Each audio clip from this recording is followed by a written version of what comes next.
the Caymanian tradition. Let Korab keep my ground so clean. The heart and soul of the Cayman people. Thank you for keeping the culture alive. There's spread the news every day.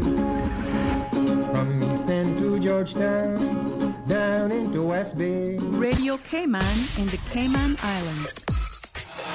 For the Record is brought to you by Vamped Motors, the only authorized Ford and Toyota dealership serving the Cayman Islands. Cayman Pharmacy Group, with a location in West Bay and professional pharmacy at CTMH Doctors Hospital. The Cayman Pharmacy Group has a location for you just around the corner. Seaboard Marine. With over 35 shipping ports, find your shipping solution by calling 949-4977 or visit seaboardmarine.com for competitive rates. And Rotary Central. For more than 110 years, Rotary members have used their passion, energy, and intelligence to take action on sustainable projects. This is For the Record with Orrett Connor. Coming to you live from Radio Cayman Studio. For the Record. For the Record. For the Record. Hear from your government officials, independents, and the opposition on issues that matter to you. For the Record. Engage in an open dialogue between residents and lawmakers. For the Record. For the Record. For the Record. Informative, impartial, insightful. This is your talk show. 1-800-534-8255. Your calls, your input. This is For the Record. And now, your host, Orrett Connor. Good morning, and welcome to For the Record. Today is Wednesday, the 27th day of March, 2019. I trust that everyone had a comfortable and enjoyable evening, but you're all raring to go today. Those of you who are already on the roads, we ask you to be extremely cautious, obey the rules of the road, whether you're a pedestrian, whether you're a bicyclist, a motorcyclist, 27.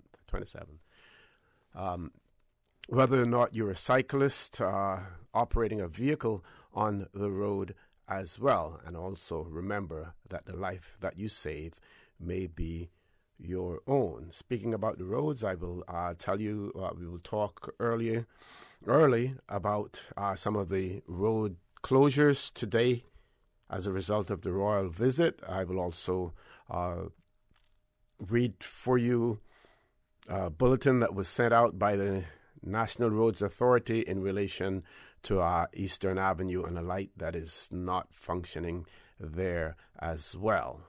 So I want to thank you, our listening and viewing audience, for allowing Radio Cayman and by extension For the Record into your homes, into your vehicles as you traverse the busy roads of the Cayman Islands, into your places of work, whether it be an office cubicle or if you're working in the outdoors. For the Record is a show produced by the staff and management of Radio Cayman, and it is geared towards keeping you abreast of issues as they arise and play out on the local, regional, and international scene.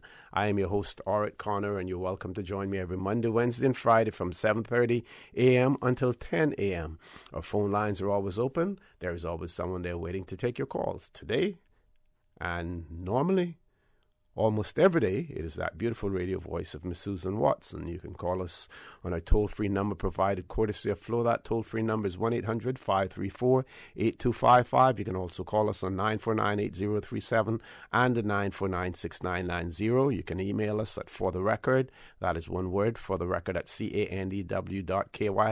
WhatsApp us on 925-3261, where we encourage you to send us a text message or leave us a voice note, the contents of which will be played during the course of the show. And of course, you can follow us on YouTube simply by subscribing to Radio Cayman live stream. Today is the Wednesday that is assigned to Mr.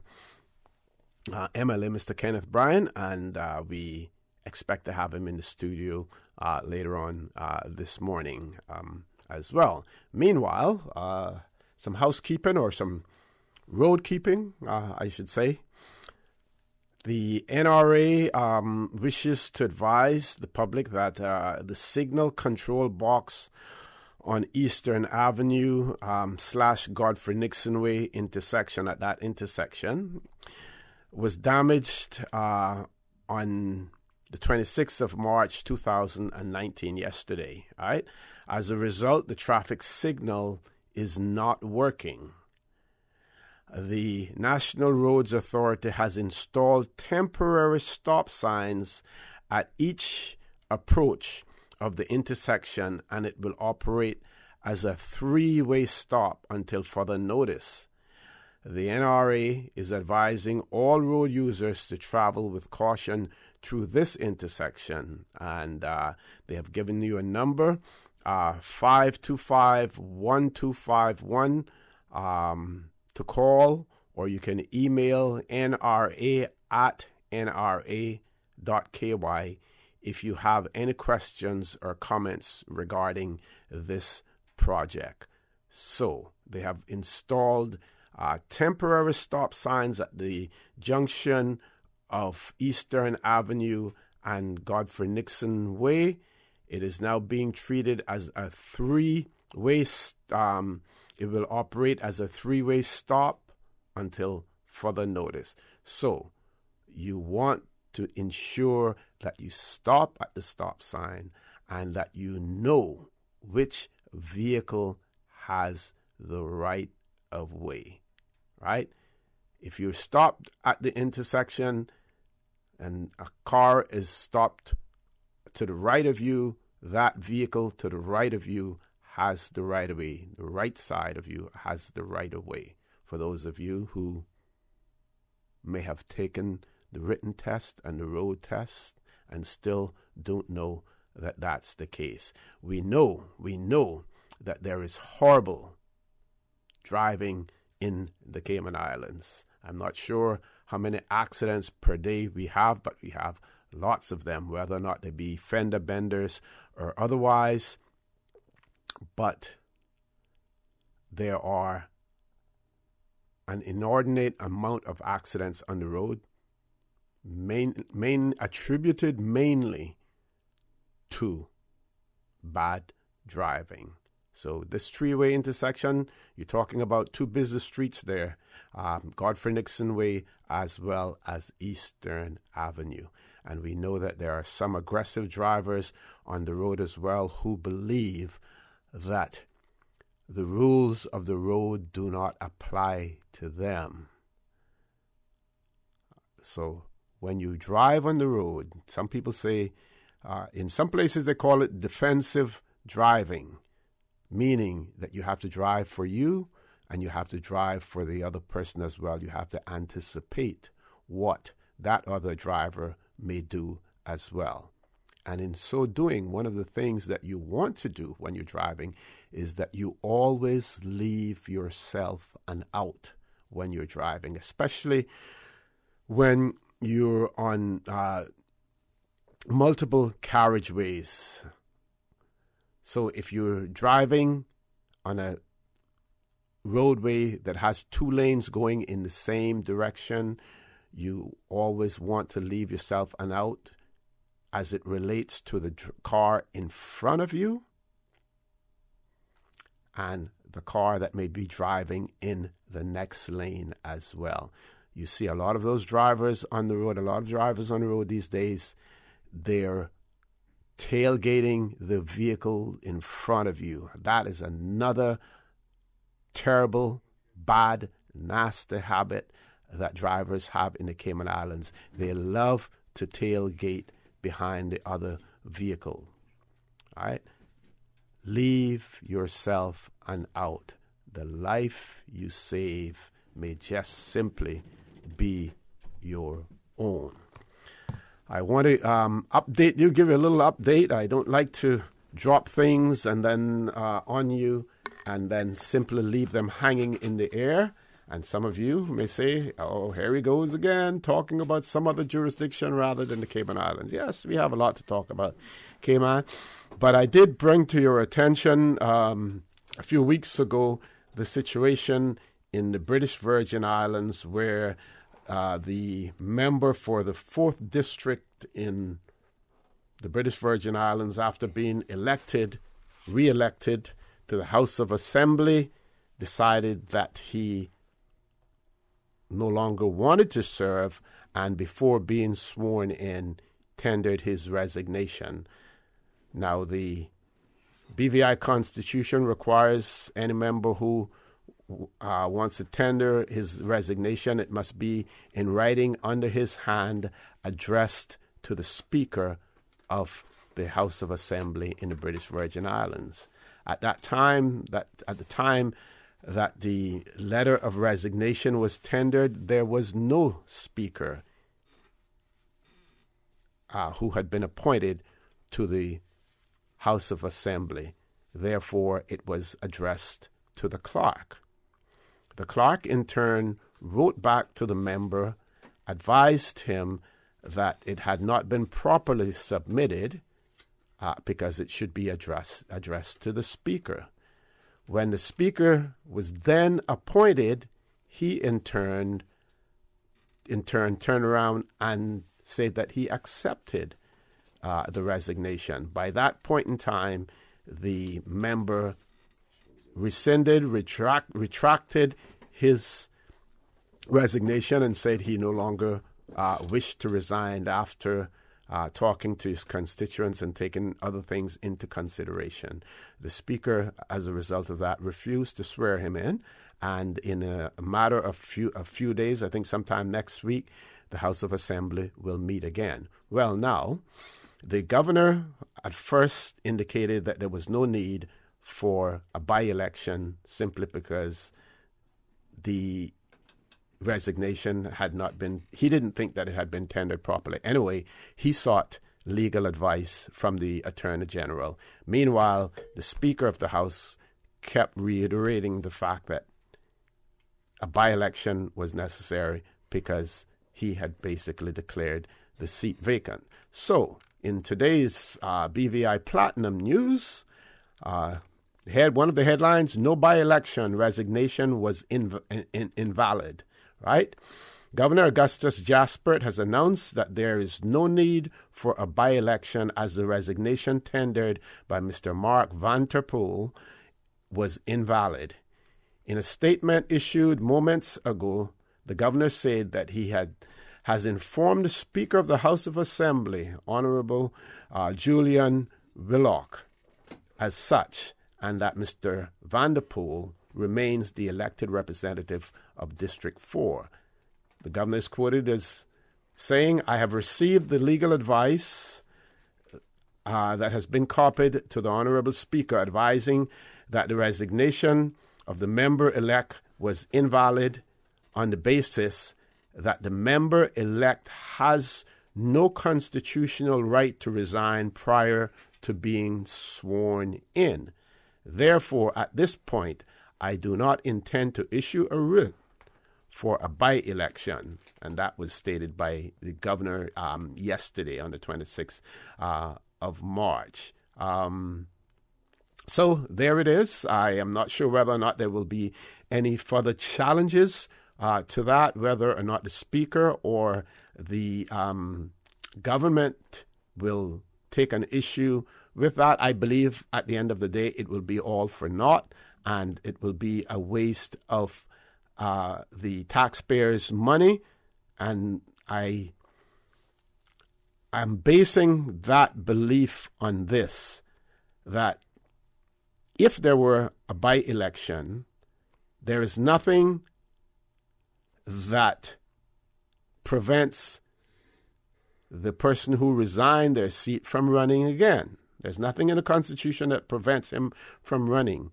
That person won by such a large margin in the last election that more than likely, if he ran, he would be reelected. So you just basically going through the motions again simply to cost money. That is my view on that. We're going to take a break now. When we return, I will introduce my guest when we return from this commercial break. So please stay tuned for the record. We'll be back shortly. The Cayman Islands boasts of a long, colorful, and rich history. In tribute to our roots, Radio Cayman, the voice of the Cayman Islands, is pleased to bring you the historical vignette series, sponsored by Cayman National Bank. Visit Cayman National Bank today for all of your financial needs. The Cayman Islands, he hath founded it upon the seas. Captain Thomas William Farrington, CBE, JP, 1900 through 1978. Captain Willie was the first Caymanian to be made a commander of the British Empire. He was also one of the first people elected to the Executive Council after the country's first constitution in 1959.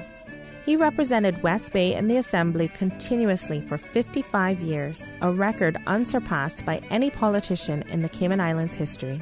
In the late 1940s, Captain Willie was sent by the Presbyterian Church to Jamaica to persuade the Synod Council to support the establishment of a high school in Cayman. That high school is now John Gray High School.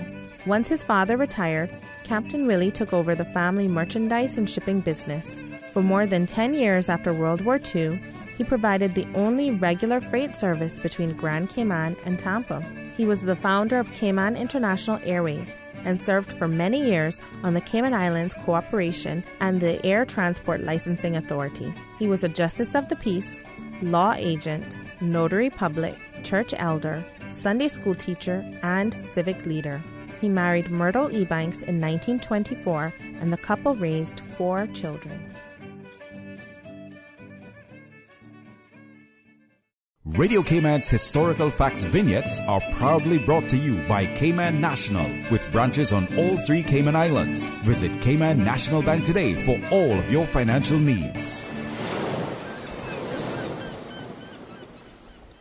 Don't miss the National Trust for the Cayman Islands Glow Run 5K fundraiser, Saturday 30th March at 5:30 p.m. Registration starts at just $25 and gets you a drawstring swag bag, UV glow paint, a reusable water bottle, goodies from sponsors, and a live DJ and exciting performances to get you psyched. So get your glow on and help the National Trust conserve Cayman's unique environment and preserve historic sites. Visit nationaltrust.org.ky and sign up today. This Thursday, we are keeping our listeners in the know. We're up here at Clifton Hunter High School where we are waiting the Prince of Wales. Join Radio Cayman as we follow the movements of the Royals. The Royal Highnesses, the Prince of Wales, and the Duchess of Cornwall. Live coverage of the Royals this Thursday, March 28th on Radio Cayman. Hi, I'm Susan Watson. I'll be bringing you live coverage from the Grand Lawn of Pedro St. James as part of the Royal Visit. Radio Cayman, your voice, your choice. Your radio for the Royal Visit 2019. CTMH Doctors Hospital Pharmacy, formerly known as Professional Pharmacy, would like to thank the Cayman communities for their loyal support these past 18 years. Our staff work towards healthcare excellence and providing the most current and up-to-date training with pharmaceutical care. Thorough background checks and follow-up consultations is only the beginning. Your safety is our concern. Our staff are respected healthcare professionals whose job requires careful and precise calculations. Thank you for being a part of our family and for choosing CTMH Doctors Hospital Pharmacy, where we prepare to provide exceptional care. At CTMH Doctors Hospital Pharmacy, we care about your health.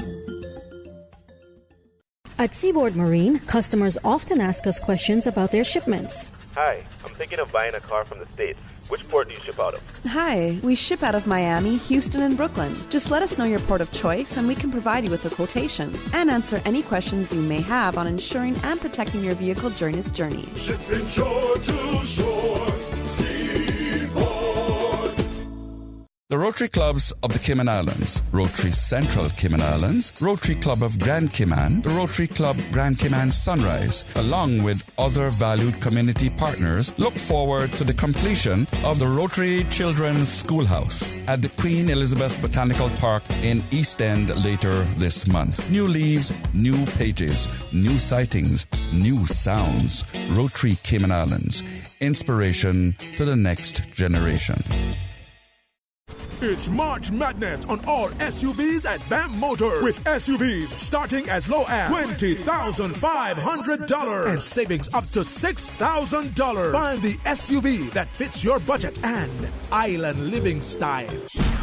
Choose between the roomy 4Runner, the bold Fortuner, the 7-seater Rush, or Vamp Motors' #1 selling SUV, the RAV4, all from Toyota. Or choose the compact EcoSport from Ford. Save now on the best SUV deal ever from Vamp Motors, with savings up to $6,000 and SUVs starting at $20,500. Drive home the deal of the year during Vamp Motors March SUV sale.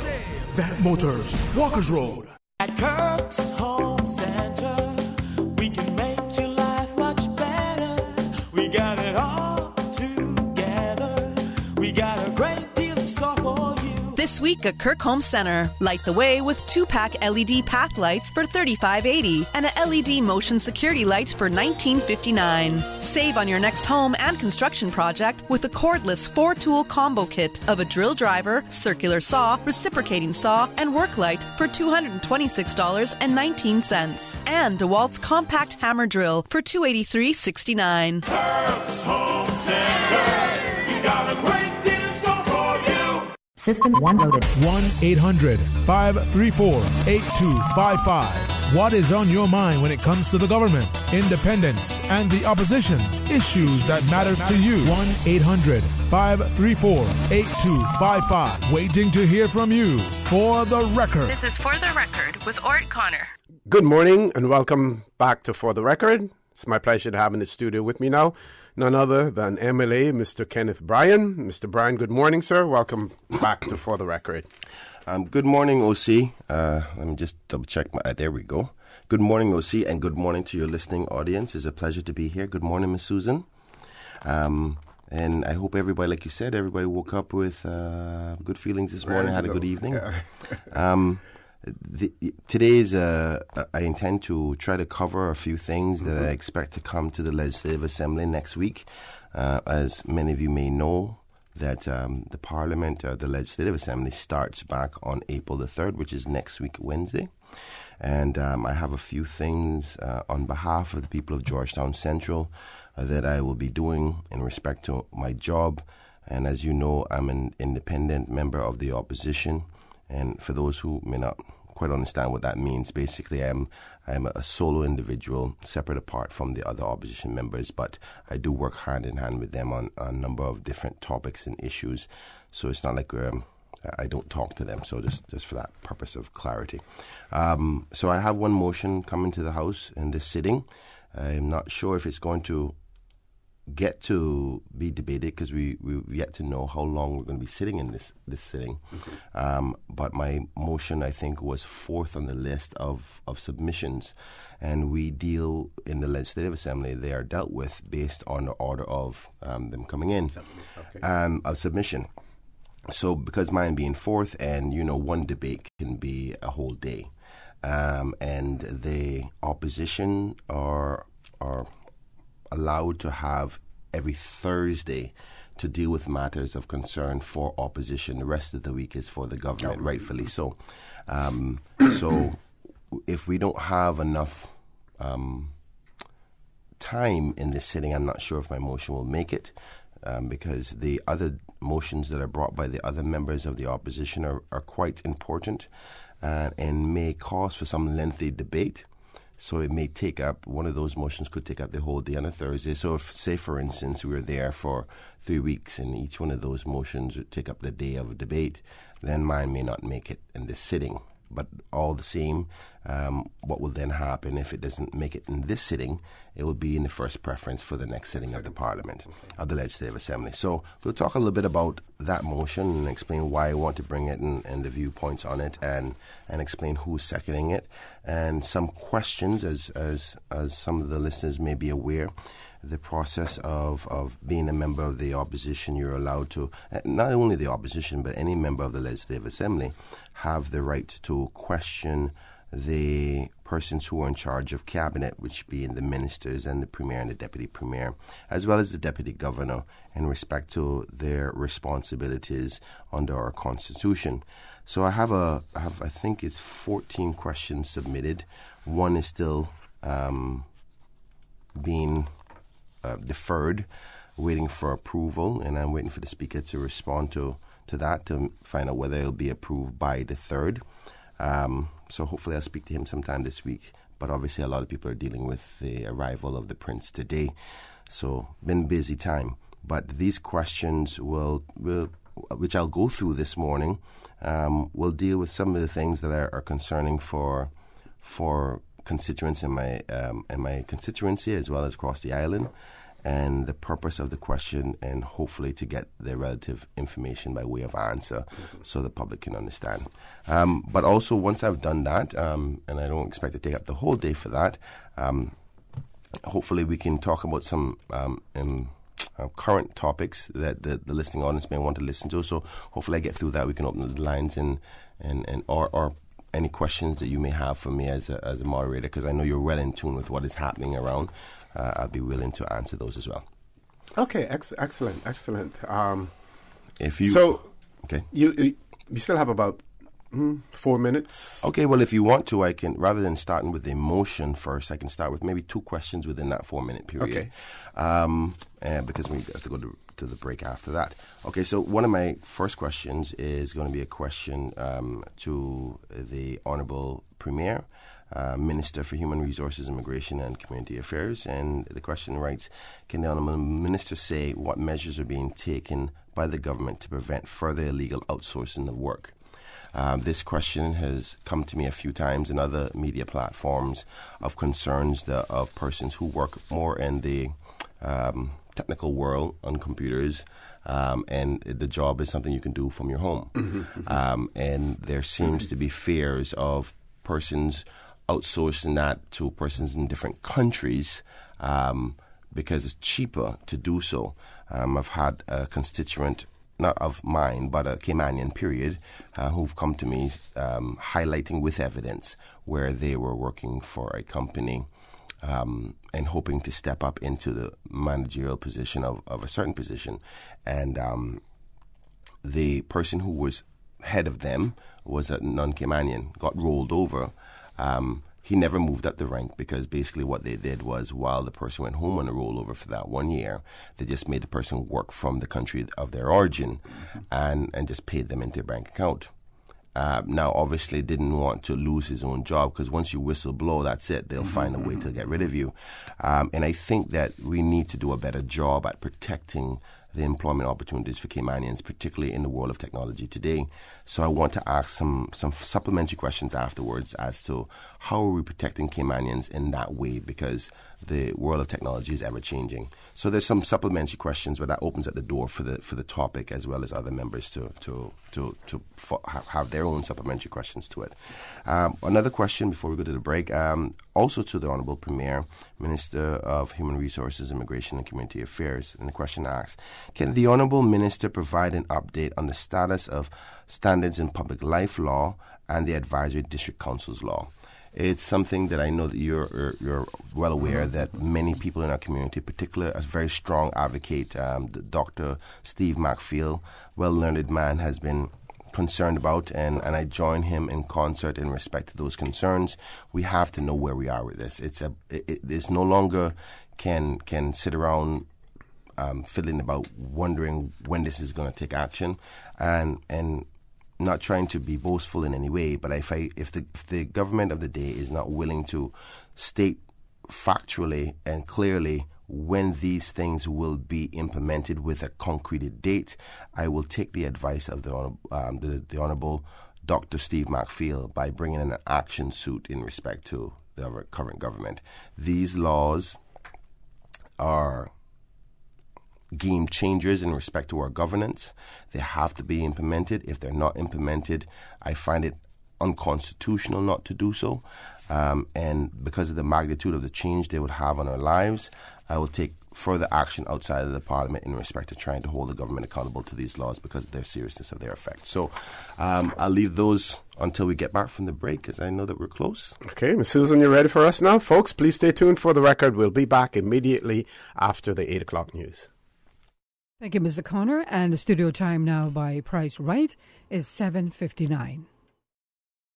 Price Right is Grand Cayman's warehouse shopping superstore, making your dollar go further with huge savings and no membership fees. Get more of the things you use every day at the right price. But it's not just grocery and health and beauty. Price Right has a full range of products from office to automotive, patio furnishings to kitchen appliances, and even electronics. And since warehouse prices mean savings for you, everything is priced right at Price Right, Grand Cayman's warehouse shopping superstore. Radio Cayman, maintaining the innovation. On a daily basis, making it easy to connect with you, our listeners. Add us to WhatsApp today, 925-3261. That's 925-3261. Radio Cayman. Send a text or voice note. Can I send a request, please? You don't really have to ask us. Just send a request. This is a shout out to my ex. Radio Cayman, the voice of the Cayman Islands. Radio Cayman, maintaining the innovation. The voice of the Cayman Islands. 89.9 FM in Grand Cayman and 93.9 FM in Cayman Brac and Little Cayman. Silver wings shining in the sunlight. Radio Cayman. Access. Information. Your community. News and information. Radio Cayman is your choice, your voice for today's biggest news. Radio Cayman.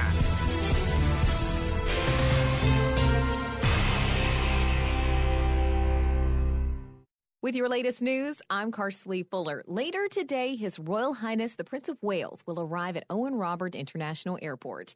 His Excellency the Governor Martin Roper says he thinks the Prince is in for a real treat. I hope that people will give our royal visitors a really warm Cayman-kind welcome. I mean, I've really felt that since arriving almost 5 months ago now. And, we have pristine beaches and all year-round sunshine. But what makes these islands special is the people.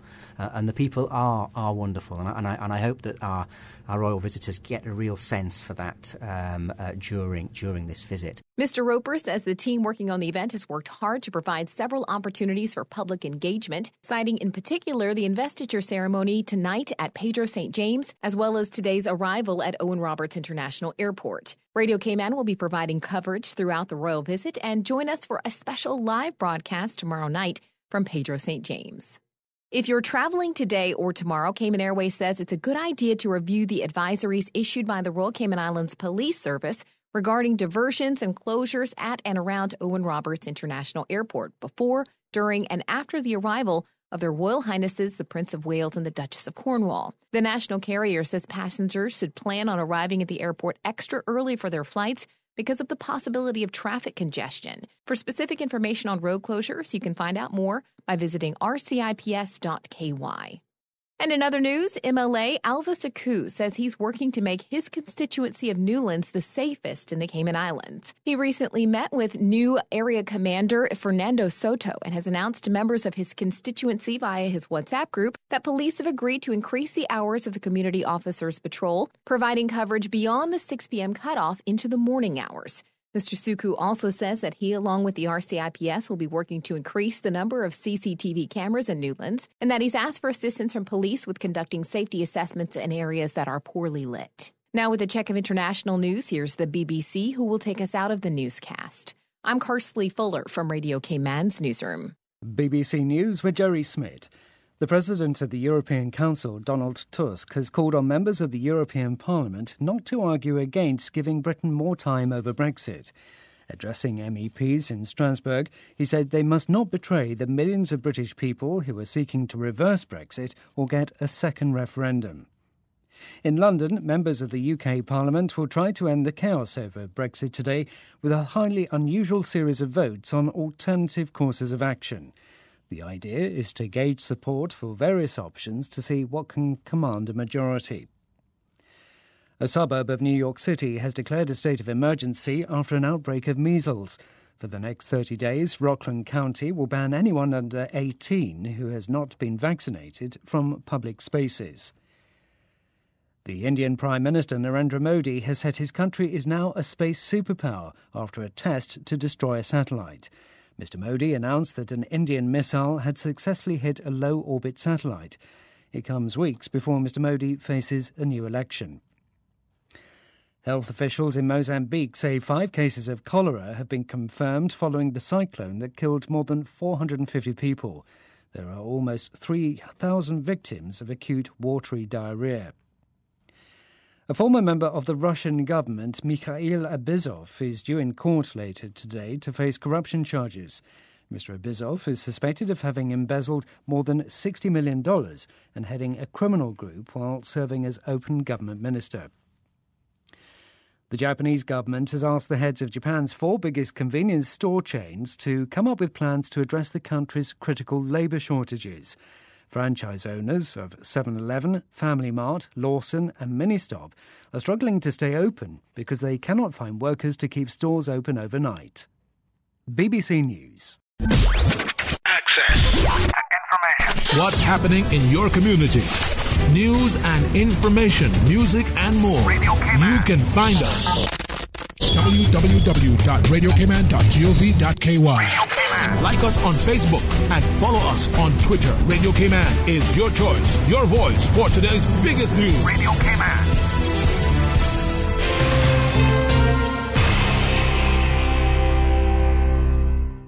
Real estate agents and developers, as well as dealers in precious metals and stones, have until Wednesday, May 29th to register with the Department of Commerce and Investment. The DCI is the agency with responsibility for ensuring real estate agents and developers, as well as dealers in precious metals and stones, are compliant with international obligations relating to anti-money laundering and combating the financing of terrorism. DCI urges businesses to register as soon as possible to avoid missing the deadline on May 29th. Registration forms are available from www.dci.gov.ky or the DCI counter at the Government Administration Building. For further details, please contact enforcement@dci.gov.ky.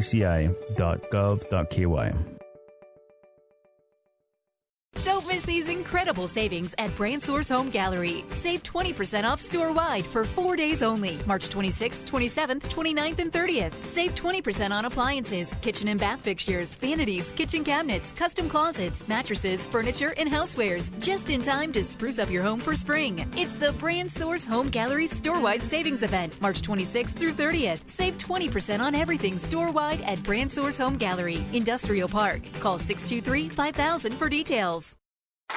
Michelle T. album launch, Blessings All Over Me.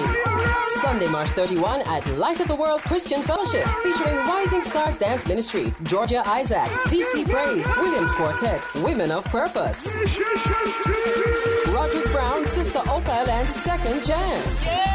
Admission is $20 with a complimentary CD and a chance to win 2 passes to the Memorial Gospel Fest in West Palm Beach.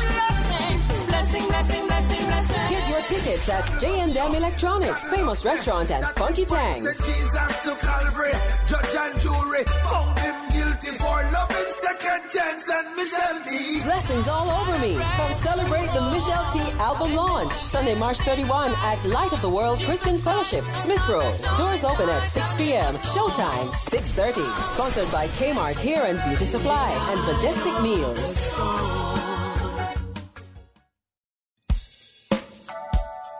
Pleasant good morning. Time now for the latest weather report.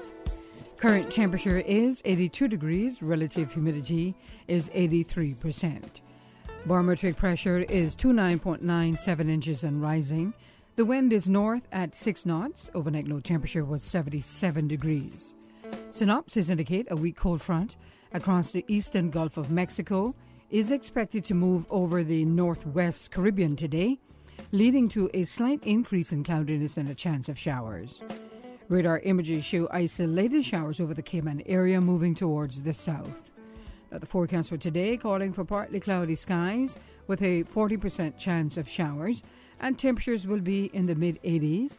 Winds will be north to northeast at 10 to 15 knots. Seas will be slight with wave heights of 1 to 3 feet. Forecast for tonight calling for partly cloudy skies with cloudy spells and a 30% chance of showers. Temperatures falling to the low 70s tonight. Your winds will be northerly at 15 to 20 knots, and seas will be slight to moderate with wave heights of 2 to 4 feet. Low tide will be this afternoon at 1:28, high tide tonight at 7:15. The sun will set this evening at 6:37 and will rise tomorrow morning at 6:23. And the outlook is calling for decrease in cloudiness from tomorrow morning as the front weakens further. Moderate northerly winds and seas expected to continue through Friday morning as the associated high-pressure system moves over the northwest, southeast United States. That's the very latest on your weather. Stay tuned. Traffic next.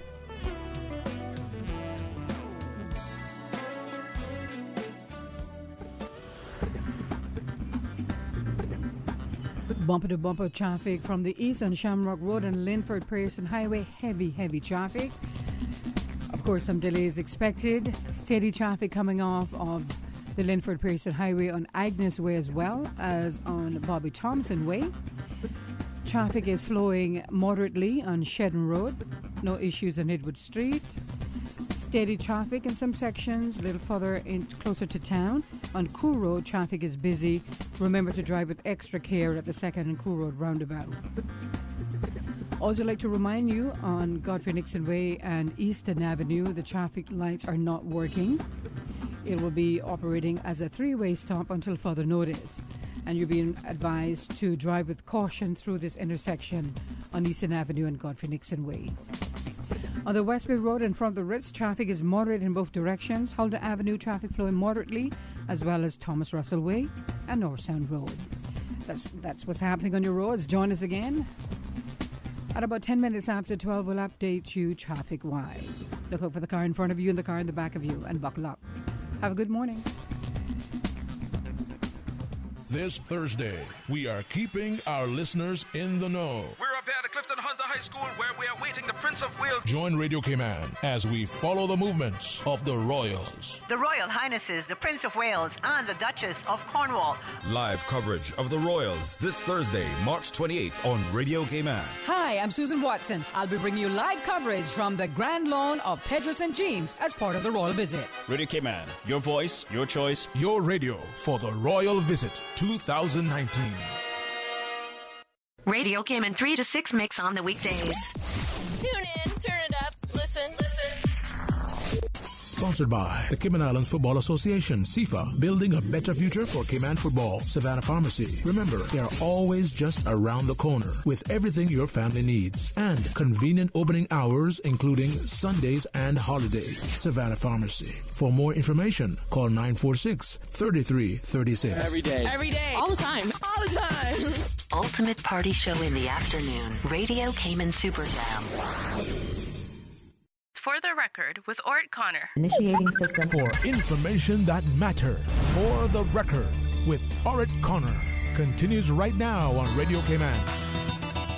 Good morning and welcome back to For the Record. In the studio with me, Mr. Kenneth Bryan, MLA, who represents Georgetown Central in our Legislative Assembly. Before I pass the mic back over to Mr. Bryan, I just want to bring to your attention some of the road diversions as a result of the royal visit. And motorists are advised that traffic diversions will be in place around the airport and other landmarks during the royal visit on Wednesday, that is today, and tomorrow. There will be diversions for traffic traveling in and around Owen Roberts International Airport. That will be between 2:30 this afternoon and 7 this evening. All traffic that is traveling to the airport for pickups or drop-off of passengers or to attend the events, you must approach from the North Sound Road, which is in the vicinity of the Georgetown Yacht Club, or Raidgate Road. Now, to put that in more colloquial terms for you, it's going to be just after you pass the Public Works and vehicle and equipment services, or where you go the road that you turn to go to the Water Authority to pay your bills. You can access Owen Roberts Airport from that road, or you can go further up and you can go up to what we used to call the Sound, and where the dock used to be up there, or where the turtle crawls used to be, and now it is now known as the Yacht Club, and I think there is a yacht club and a restaurant there. That is also the way that you can access the airport from there. So Redgate Road or North Sound Road in the vicinity of the Yacht Club. There will also be a traffic diversion on Owen Roberts Drive at the intersection of Breezeway, and traffic traveling towards the airport will be directed onto Breezeway and can then proceed via Redgate Road. So if you're coming, let's say, from where the fire station is, from where the customs warehouse is, you're only going to be able to go as far as Breeza Castle Road, and then you're going to be required to turn on Breeza Castle Road to go to Redgate Road, and then you would be able to proceed into the airport. And then there will be a traffic diversion on Redgate Road at the intersection of Breezeway, and only traffic destined for the airport will be permitted to continue past that point. So if you're going to the airport, you will be permitted. If you're not going to the airport, you won't be permitted to go past that point. That's between 2:30 and 7 o'clock, 2:30 this afternoon and 7 p.m. this evening. There will be traffic diversion at the intersection, the small roundabout of Owen Roberts Drive and Redgate Road. So when you get to that small intersection there, anyone picking up or dropping off passengers at the airport will be directed north at that checkpoint. That checkpoint is that little small roundabout there. You will be directed north, and then you will turn right into the road behind Andy's Rent-A-Car and the long-term parking lot. Travel around that road and then turn west into the road between the short-term and long-term parking lot. This road will serve as the drop-off and pick-up points for passengers during that time. This road will be a westbound lane only, and vehicles will continue along it to exit the airport. So basically what it means is that you will not be able to drive up to the terminal itself. Traffic exiting the airport via this road will turn left onto Owen Roberts Drive at the intersection of Redgate Road, then exit via Owen Roberts Drive. So there's a way for you to exit that way. Now, I know that this is a lot for you to digest all at one time, but I'm sure that there will be persons there directing traffic as well. So the use of human resources in that area will certainly make it much easier for you, especially at that small roundabout. Then there will be diversions on Thursday as well. So you should expect traffic restrictions in the area surrounding the events taking place on Thursday as part of the royal visit. There will be no parking in the immediate area, in the immediate vicinity of these events. There will be also potential delays for traffic traveling in those areas or areas in which the royal contingent is traveling. And there's more in relation to the event taking place at Pedro Castle. That will be a park and ride situation. Certain locations, including churches and post office in the Savannah area, will be reserved for parking, and then you will be transported by bus to Pedro Castle as well. I hope that helps. If not, there's so much information out there in relation to it. You shouldn't miss it at all. The whole idea, and my suggestion is, if you don't have to be on the roads after 2:30, between 2:30 and 7 this evening, don't go out there. And the same applies for tomorrow, Thursday, a holiday as well. If you don't have to be out there, don't go, or do what I'm going to do, ride a bicycle.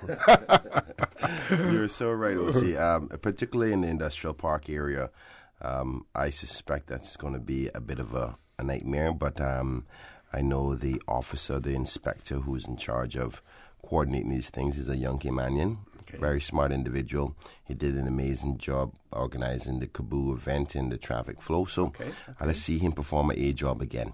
I want to take this opportunity to move back to some of the questions we were talking about before. I read 2 earlier for those who were listening, but we're going to move on to the rest. This next question that will be coming up in the Legislative Assembly would be to the Honourable Premier and Minister for Human Resources, Immigration and Community Affairs. And the question reads, can the Honourable Minister state whether or not the government will be introducing a bill to amend the National Pensions Law 2012 revision to allow Caymanians to withdraw larger sums of money for the purposes of early repayment of their mortgages? Now, I put this question in, and this is the 3rd time this similar question is coming in. As you remember, I brought a motion to the House to increase the withdrawal for paying off of a mortgage from $35,000 to $50,000. The necessary laws to make that amendment has not come to the Legislative Assembly yet. And this will be now the 4th sitting since the motion has been passed. And we're talking about a simple word from the word 35 to 50 in 2 places of the law. And they haven't brought it yet. So basically this question is, are you going to bring it or not? You know what I'm saying? Because there's a lot of constituents across the country who want to use this pension withdrawal to pay off their mortgage. And it's not just to pay down on the mortgage and the house still be at risk. This is the mortgage, so it's no longer at risk of the bank to be taken away. It also decreases the opportunity that you don't have those expenses on a monthly basis. So it's bringing down your cost of living. And for those who are worried about that, there are also provisions within the law already that safeguards the home, so the house cannot be sold. So somebody can't just take the money out of the pension to pay it off and then sell the house to get back the money. You can't sell the house unless you put the money back in your pension. So it's only just to safeguard that roof over your head. And we need to know whether the government is going to bring the bill, which they agreed to in the motion when I brought it to the House. And that applies to government pension as well as the other private pension plans? No. Good question, OC. Unfortunately, at this particular point, the laws that we have for any withdrawals from pension is only for public pensioners, not for civil servants.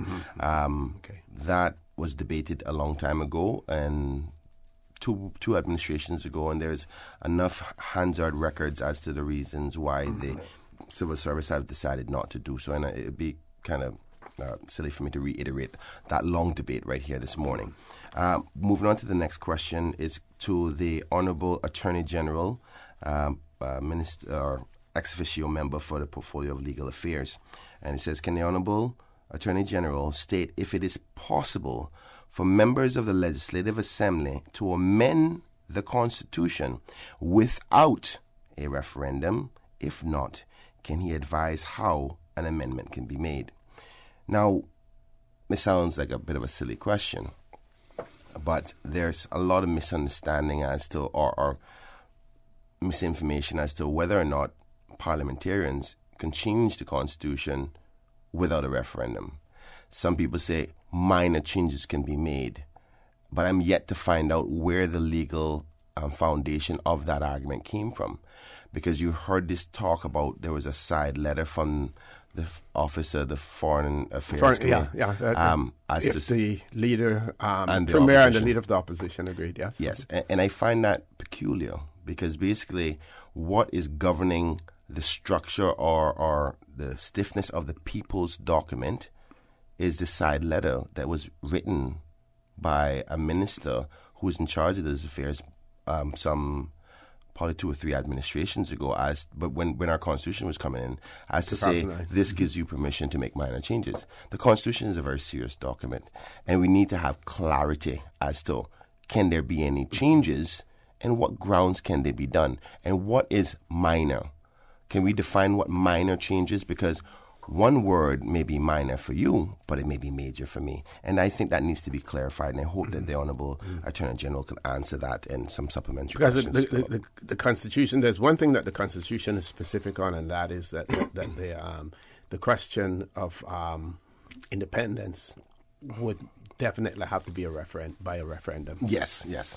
So, I mean, if the intent of this was for the purposes of saying that if the opposition and the premier can make those changes, let's clarify that. Let's take out the ambiguity, because it seems to be that everybody, or even myself as a legislator, I'm not certain as to where the foundation of this authority comes from for them to make those minor changes.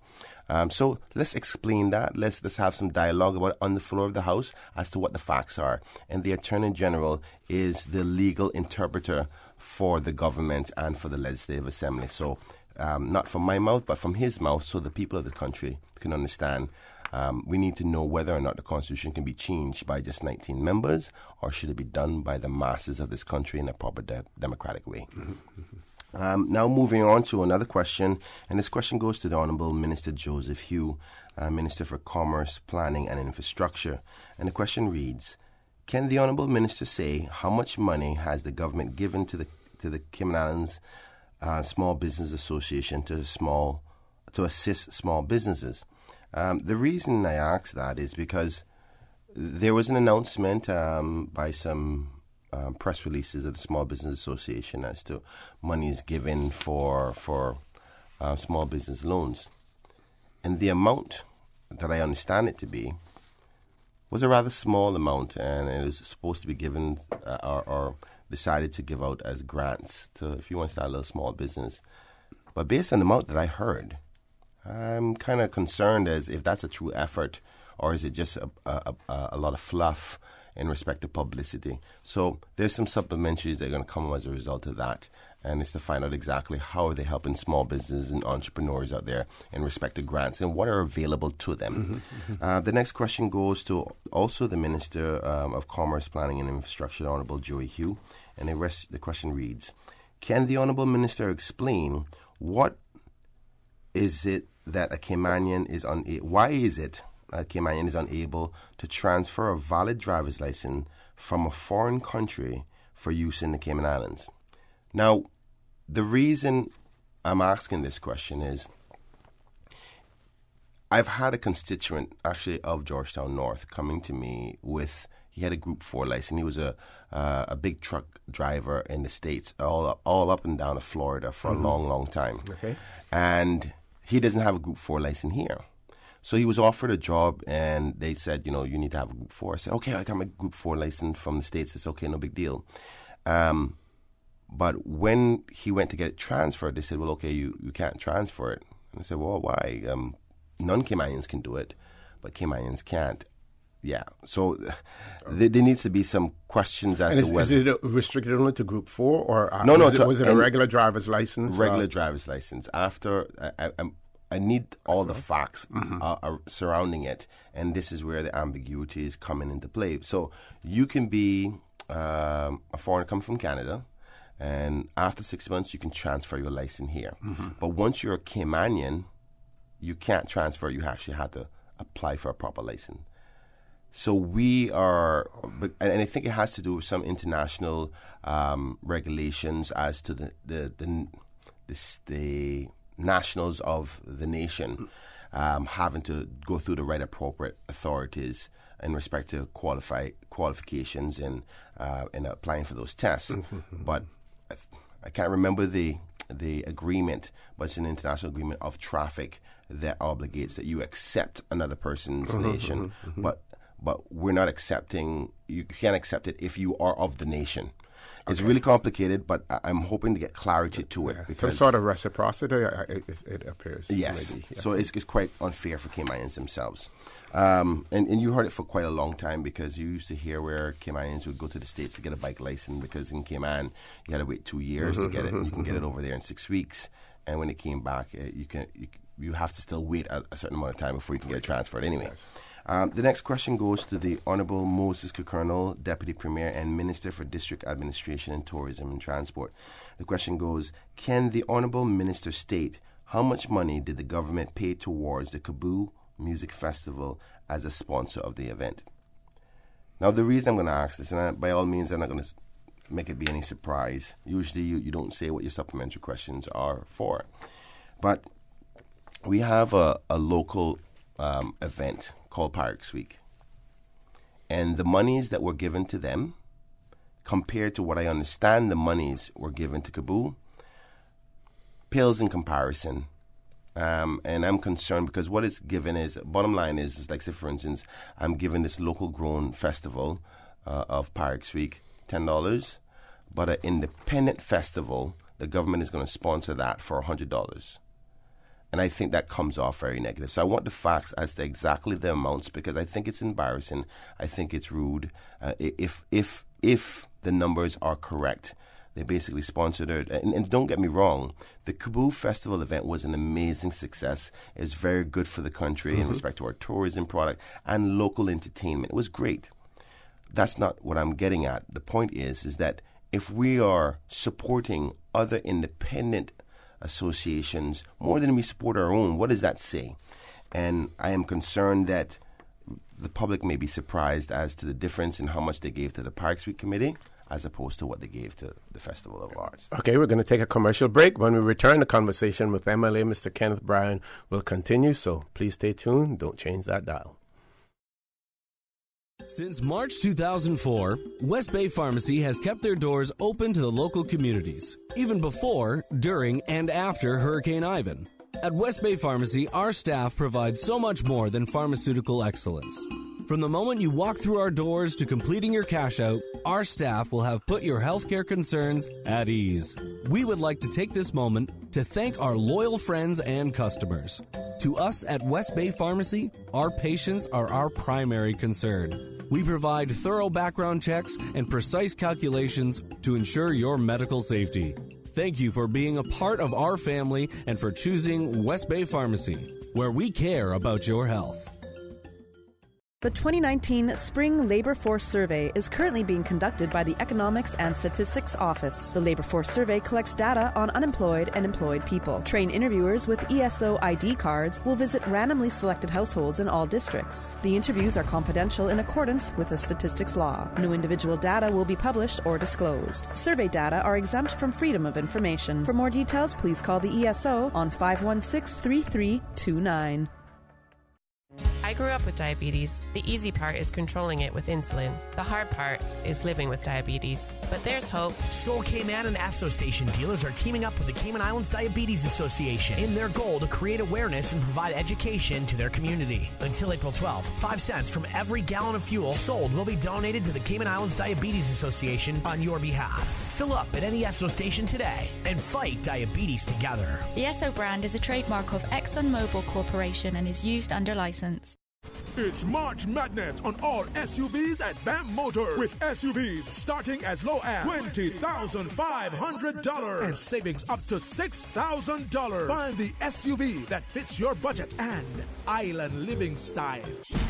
Choose between the roomy 4Runner, the bold Fortuner, the 7-seater Rush, or that motor's #1 selling SUV, the RAV4, all from Toyota. Or choose the compact EcoSport from Ford. Save now on the best SUV deal ever from Vamp Motors, with savings up to $6,000 and SUVs starting at $20,500. Drive home the deal of the year during Vamp Motors March SUV sale. Vamp Motors, Walkers Road. System 1 loaded. 1-800-534-8255. What is on your mind when it comes to the government, independence, and the opposition? Issues that matter to you. 1-800-534-8255. Waiting to hear from you. For the Record. This is For the Record with Orrett Connor. Good morning and welcome back to For the Record. It is my pleasure to have in the studio with me this morning MLA Mr. Kenneth Bryan, who represents Georgetown Central in our Legislative Assembly.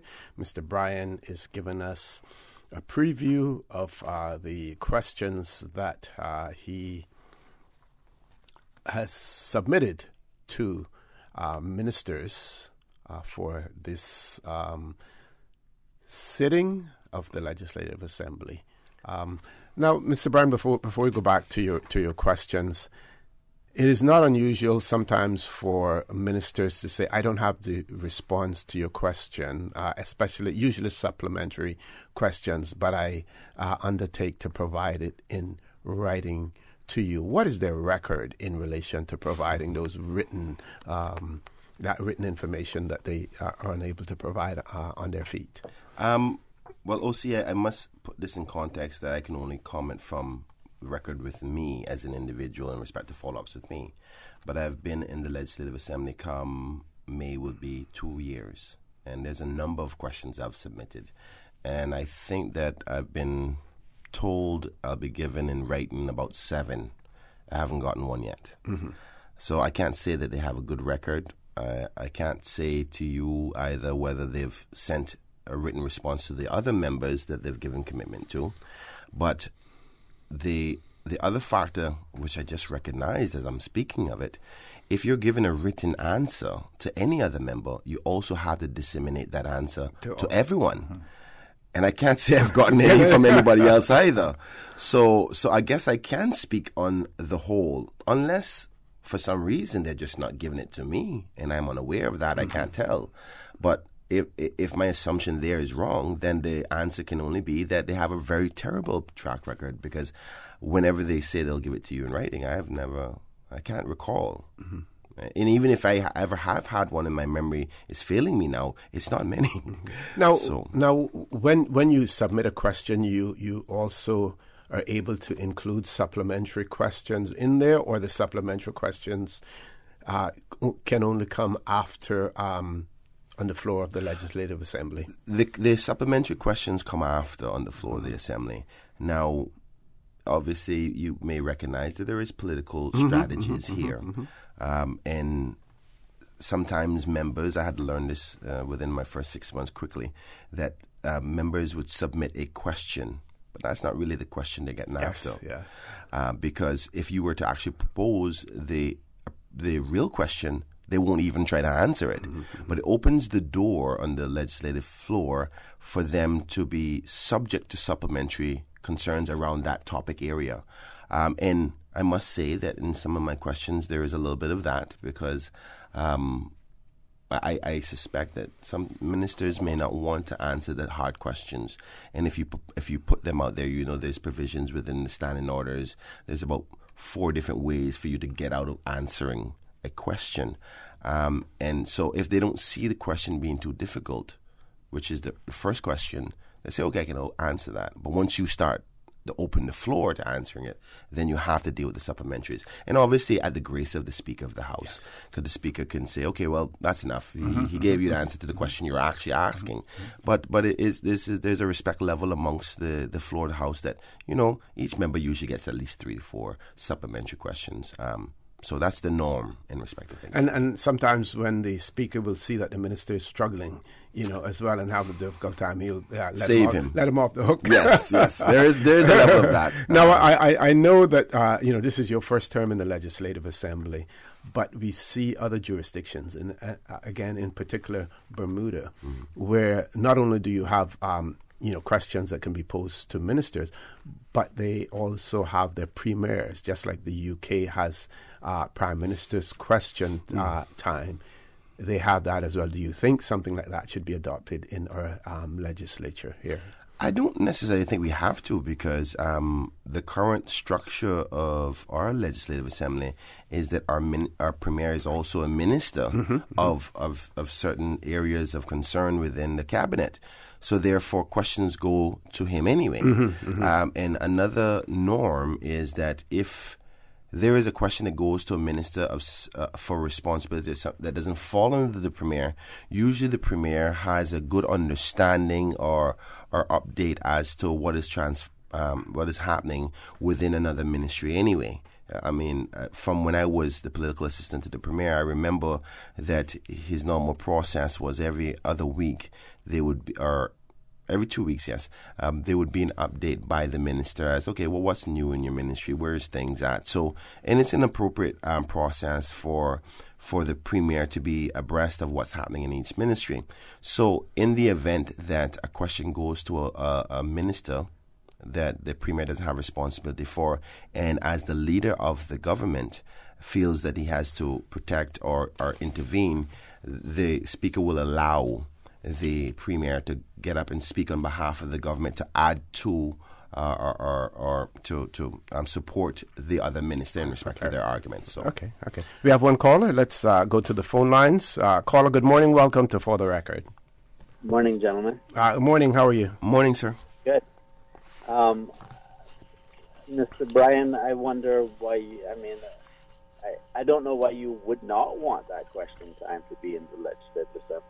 Sorry, I didn't hear you. I don't know why you would not want that level of accountability in the legislative assembly. If you allow me to clarify, because I did not say I don't want it.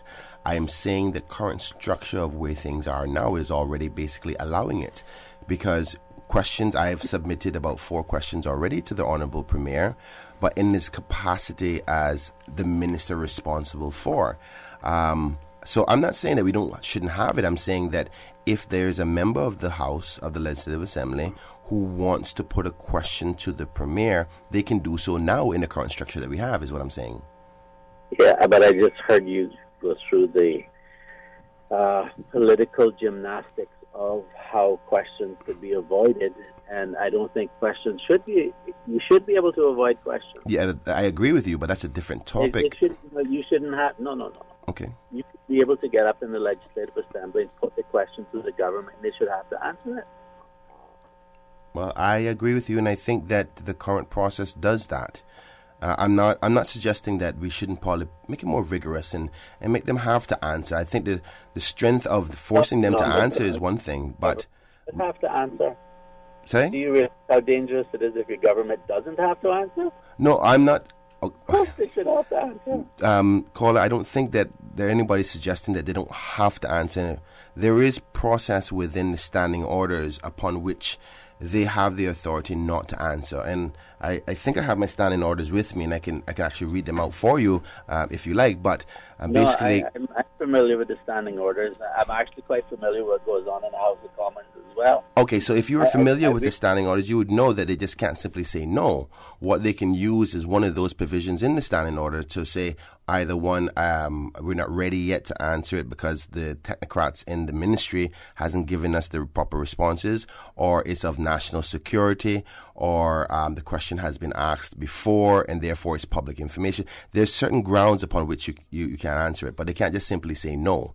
And I've had this debate on the floor of the House with the actual speaker where I've challenged him, where the perception was that they just simply didn't want to answer. So it's something that I've challenged before, and I'm in sport with you. I don't think they should just not answer. What you need is to have rules about time limits in which you have to answer. True, I agree with that. It's ridiculous to have situations drag on for years and never get an answer. That's ridiculous. I agree. Yep. It's dangerous. I mean, people may not think of it as dangerous today, but the day that you find yourself in a situation where you have a government that's really hostile towards the public, you're going to the public will appreciate these words. True. Anyhow, take care. Thank you, caller. Thank you very much, caller. Thank you very much. Thank you, OC. And I want to say thank you to that caller. It was important that we analyze that and have dialogue about it. But he's right. But that challenge, actually, I almost got myself in trouble putting pressure on the Speaker of the House in respect to saying that, these ministers don't want to answer.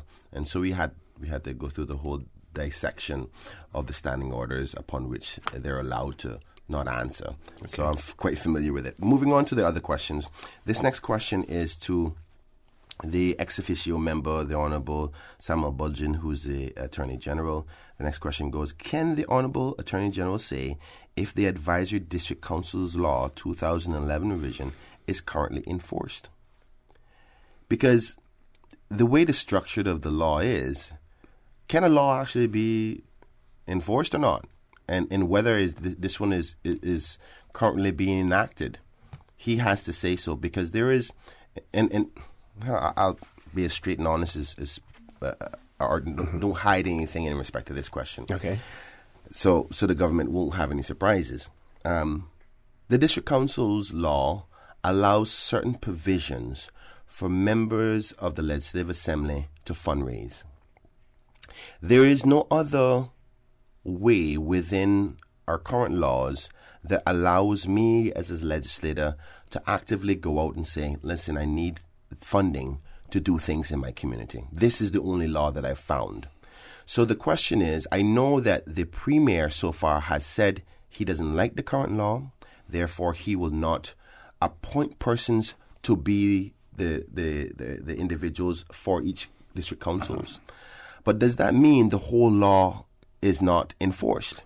Because I need to know as a legislator whether I have the authority to fundraise under the law legally. Because you hear about the discussions about non-profit organizations and people just can't go out and beg money anymore. We're getting more stricter on that, and for rightful reasons in respect to money laundering and illegal behavior.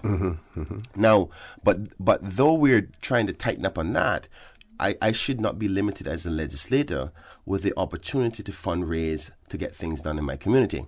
And it's even more serious for members of the opposition, particularly because the opposition members do not have access to the public purse, which is the taxpayers' money. If you're on the government side, it is natural to think that the government is going to make sure each one of their members or one of their backbenchers have things and funding to do things in their community through the taxpayers' money. Now, I think most people would agree that this administration is not going to do very much for the other members of the opposition to make them shine because they're not on the government side. So how do I go and find money outside of my salary? I mean, which it can't do the things that are needed to be done in my community. How do I find that money? So this is more a technical question for whether or not I have the authority to fundraise, because I do not want in 2021, you hear them trying to use the technicality to get rid of good members like myself and the other members of the opposition. So that's the purpose of that. So the members are listening. No surprises as to what I'm trying to accomplish with that one. We're going to our next commercial break. Folks, please stay tuned. For the record, with MLA Mr. Kenneth Bryan will continue after this short commercial break. At Seaboard Marine, customers often ask us questions about their shipments. I have various items coming from different suppliers that I need to ship to Cayman. Do you offer consolidation? Yes. Seaboard Marine offers consolidation for full and less than container loads. We can hold your packages at our Miami warehouse until everything arrives and ship it all in one go. And we have the best rates to Grand Cayman. Visit seaboardmarine.com for more information. Shipping shore to shore. It's March Madness on all SUVs at BAM Motors, with SUVs starting as low as $20,500 and savings up to $6,000. Find the SUV that fits your budget and island living style. Choose between the roomy 4Runner, the bold Fortuner, the 7-seater Rush, or BAM Motors' #1 selling SUV, the RAV4, all from Toyota. Or choose the compact EcoSport from Ford. Save now on the best SUV deal ever from BAM Motors, with savings up to $6,000 and SUVs starting at $20,500. Drive home the deal of the year during BAM Motors March SUV sale. BAM Motors, Walkers Road. This Easter weekend, the Cayman Islands will welcome the rest of the Caribbean, and you do not want to miss it. Carifta 2019 takes place at the Truman Bodden Sports Complex from April 20th to 22nd. Watch the region's most talented track and field athletes compete and come cheer on your Cayman athletes. Get ready to raise your flags at the Caribbean's biggest athletic event this Easter weekend. It's Carifta 2019. Tickets start as low as $10. On sale now at CaymanCarifta2019.ky. See you at the games. Carifta 2019. It's all about unity. Get your tickets now at CaymanCarifta2019.ky. Brought to you by the Cayman Islands Government, CUC, Salt Technology Group, the Cayman Islands Athletic Association, DART, Miracle Broker, Maples Group, Pinnacle Media, World Gym, and Radio Cayman. For the record, with Orrett Connor. Initiating system. For information that matters. For the record, with Orrett Connor. Continues right now on Radio Cayman. Good morning and welcome back to For the Record. In the studio with me, MLA Mr. Kenneth Bryan. We're going over some of the parliamentary questions that he has submitted for the session in the Legislative Assembly, which will take place on the 3rd of April. Yes. Thank you again, OC. Before I finish going to the rest of the questions, I promised the group of Sustainable Cayman to mention an announcement. The group Sustainable Cayman has organized a Royal Visit Community Beach celebration at Smith Barcadere on Thursday, tomorrow morning, at 10 a.m. to 12 p.m. They're asking the public to please come and join them for the Royal Highness, the Prince of Wales, Duchess of Cornwall, as well as thank the Royal Highness for outstanding commitment to the champion for environmental causes around the world. While the Prince visits the Sister Islands on Thursday morning, they are inviting you and your family and friends to start your royal visit public holiday at Smith Barcadere together with the community to celebrate the royal visit. Hand painting and upcycle cardboard signs supporting the local grassroots environmental awareness initiatives have been made and will be available for photo opportunities to commemorate this historic occasion. So basically they want to celebrate the royal couple for coming and their commitment to standing up for environmental issues across the world, and Celebrate Cayman wants to thank them in that way. It doesn't seem like any of the couple is going to actually stop by there, but it doesn't stop them from celebrating all the same, standing for good causes. Moving on now to my next supplementary questions. This one goes to the Honourable Minister Joseph Hugh, Minister for Commerce, Planning and Infrastructure. Question reads as such. Can the Honourable Minister say what is the procedures of notification to residents when a new road is being installed? Now, this one is current for me.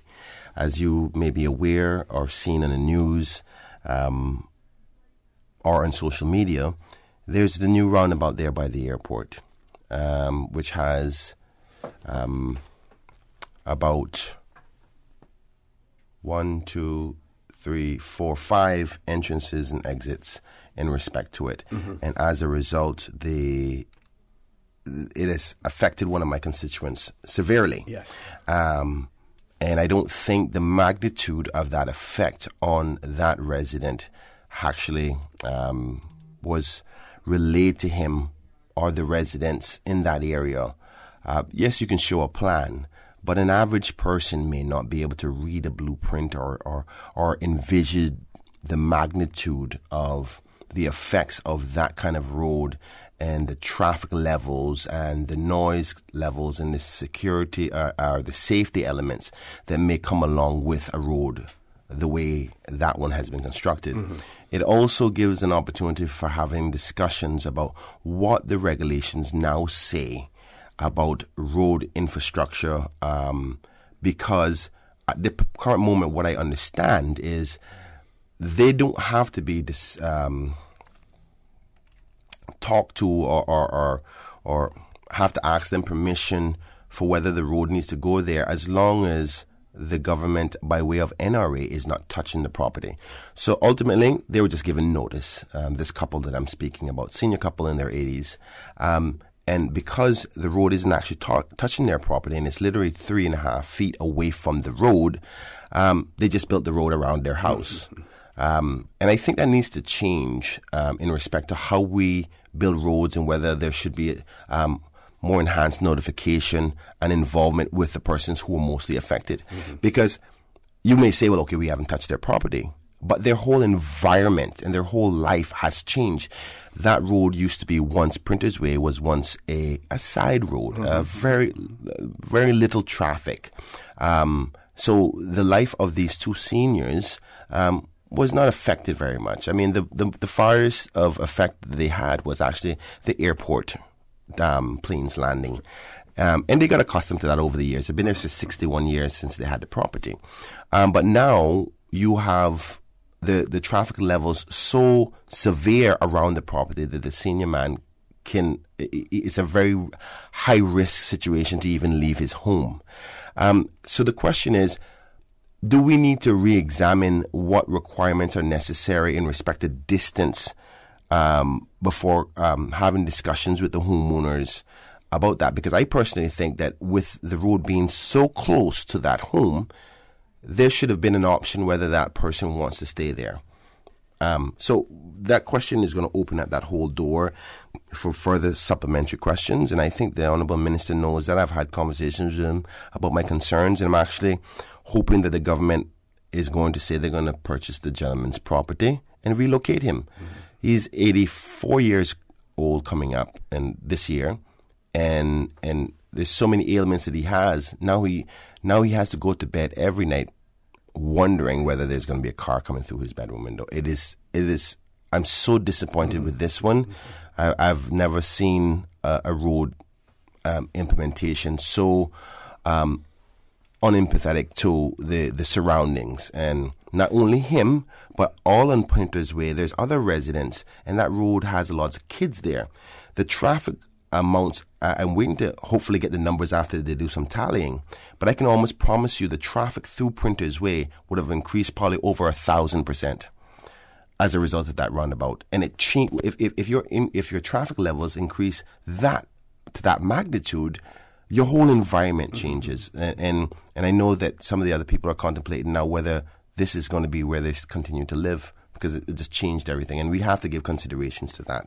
I didn't get a chance to read that, but if you bring it up again. Sure, okay. But the other question is going to the Honourable Minister Roy McTaggart, the Minister for Finance and Economic Development. And the question is, can the Honourable Minister say how many cars were imported into the Cayman Islands over the last 10 years? And I say over the last 10 years because I want to see whether there's a constant increase or not, and how that diagram looks. Is it peaking at certain times? Is it dropping at certain times? Because I think that the normal perception in the society is that the cars are just constantly coming in. And then you may say to yourself, well, why are you asking the Honourable Roy McTaggart? Most people wouldn't quite remember that he's in charge of customs. So the figures and the data would have to come from the customs department as into the imports. That's why the question is to him. Mm-hmm. And then once we have those numbers, we have to start analyzing whether there's a trend here. And then the questions after that data come in, then me as a legislator can start to say, well, government, are you starting to curtail this, or do you see a trend here? Are you worried about it, or what have you? Mm-hmm. So hopefully we'll have the answer to that broken down into years. I would venture to say that if the graph will probably show an upward trend, even if it's from 2004 going forward. Remember, after Hurricane Ivan. Yes. And you can almost bet your life that if it dipped, it probably dipped some, maybe a few years after Ivan, and now it is starting to trend upwards again. And that's why I said only 10 years, because I didn't want the Ivan effect to be involved. Okay. So one would assume that the Ivan effect would have been finished by 2009. So if the Ivan effect is finished by 2009, with this question asking for the last 10 years, we would have a good, decent sample as, is there a trend, and what is the trend, and how are we dealing with it? Okay. So I think we have about a minute. Yes. I want to come back to that roundabout question, Inspector Rose, because I got a text in from somebody, and I want to examine what it says. Okay, let me take an opportunity to look at it now. It says, the Infrastructure Ministry says... you can read it out. Okay. The Infrastructure Ministry says it and the NRA are reassessing the policies and procedures to make sure what happened to Mr. Keith and Miss Ida Morrison doesn't happen again. The Morrisons told Cayman 27 they are now fear for their safety after the opening of the new Printers Way roundabout near their home for almost 60 years. In a statement Tuesday, 26th of March, the ministry said it met with the Morrisons in person to assess the situation and discuss their concerns prior to airing of our report. That is rubbish. That is utter rubbish. Now, I'm sorry to I wanted to stay positive as possible this morning, but the ministry, the deputy chief officer came down there, looked around and left. Yeah, he promised that he would the same day that he was on the show. That he was same day, and I'm not going to say he didn't come, But all he did was come there and looked around and say, oh, we promise we'll organize a meeting to meet with the family to discuss this stuff. Up to today, there has been no meeting because the family has requested that I be there so they can fully understand what's going on. The Morrison family are persons I know very well. I knew my family for a long time, and they're seniors in my community, which I care a lot for. As a result, I wanted to keep abreast of what is transpiring. By all means, I'm not saying that the ministry doesn't know, but I don't want the ministry to tell the public that they're doing something more than they're not doing. All they said was they came down and said, oh, it looked really bad. Let's think about how we're going to fix this. And they've yet to actually sit down, have a meeting with the minister, with the chief officer, as to giving an outline to this family as what options are available to them and how long before the resolution will come. Because this family goes to bed every single night worrying whether or not they're going to wake up alive. Okay, we have to go to a commercial break. Headline news at 9 o'clock. Folks, please stay tuned for The Record with MLA Mr. Kenneth Bryan. We'll be back shortly.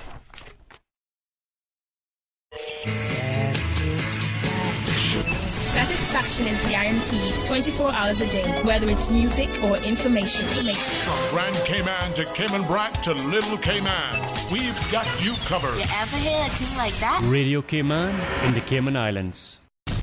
Radio Cayman. Radio Cayman's newsroom. Headline. These are the biggest stories right now.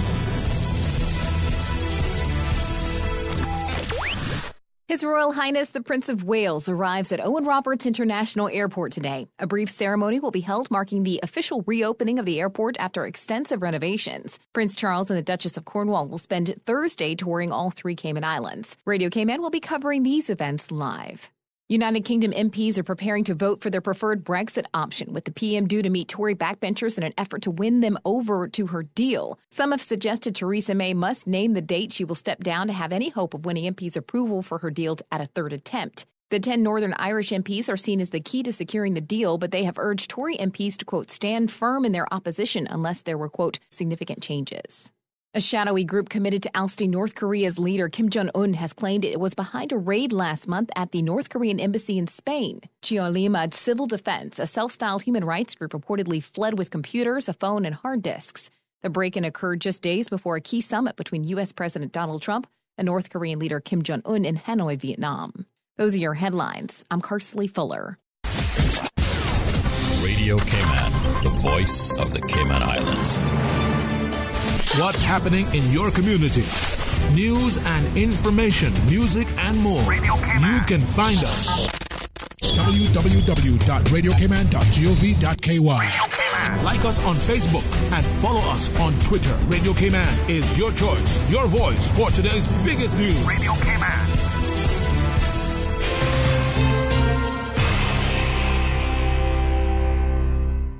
For the Record with Orrett Connor. Initiating system. For information that matters. For the Record with Orrett Connor. Continues right now on Radio Cayman. Good morning and welcome back to For the Record. Today is Royal Wednesday.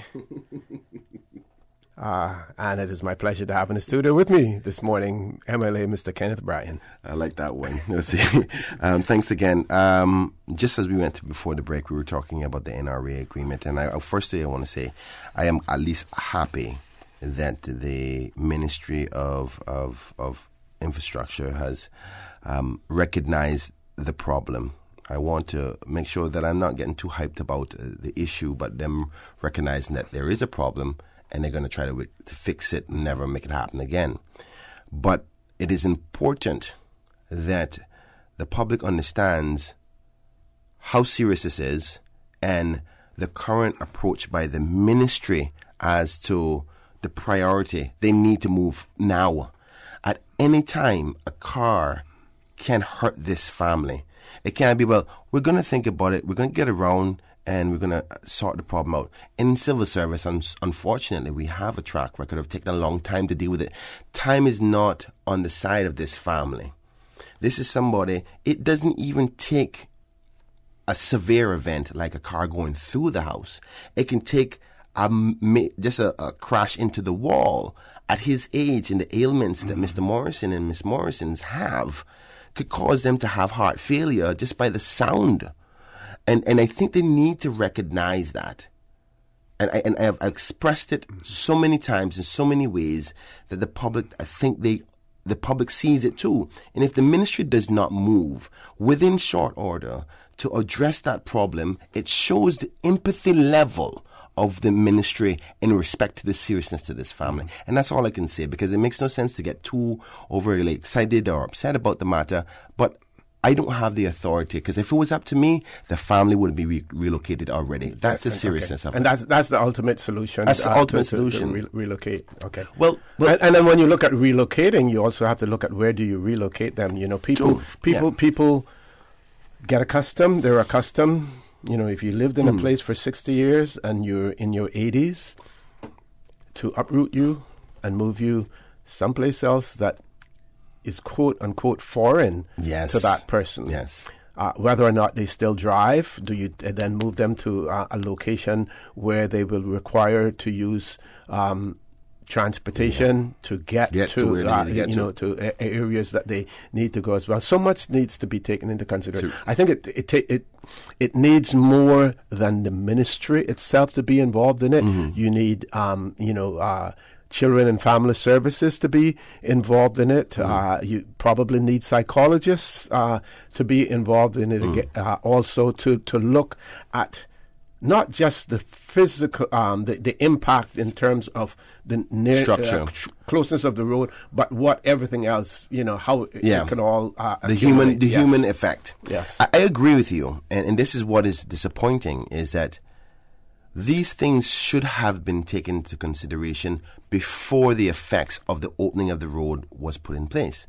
And I think that the government recognizes that by saying they're going to have to re-examine, because one of the questions is, will we re-examine that regulation or policy or legislation in respect to when implementing roads, and do you have to give account to the other environmental impacts on neighboring areas when you're changing the roads? So, but until then, until we that doesn't solve this particular problem. So, but bottom line is, the question is going to come in. I think that the minister will do his job in respect to addressing those concerns, and I expect him to do so. Moving on to the next question, it goes to the Honourable France Madison, the Deputy Governor, portfolio of the Civil Service. And the question reads, can the Honourable Deputy Governor ex officio member say how much money is the Cayman Islands government paying to accommodate 2 Cayman prisoners in the UK? I'm not going to say much more than that. I think it's we can wait for the answers. There's some supplementaries that will come as a result. But there is 2 Caymanians who are currently in the UK, imprisoned, and hopefully the Deputy Governor will be prepared for the requisite questioning. The next question goes to the Honourable Alan McLaughlin, Premier, Minister for Human Resources, Immigration and Community Affairs, and the question reads as such: can the Honourable Minister say if the Passport Office is having any problems with Caymanians renewing their passport due to the same name policy by the UK? If so, what's the government's plan to remedy these problems? Now, that was an indirect question because I know the answer to it. The question is, yes, they are having problems.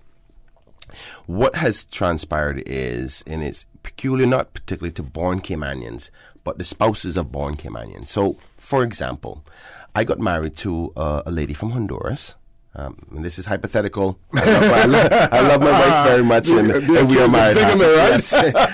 Let's say, for instance, as an example, I was married to a lady from Honduras.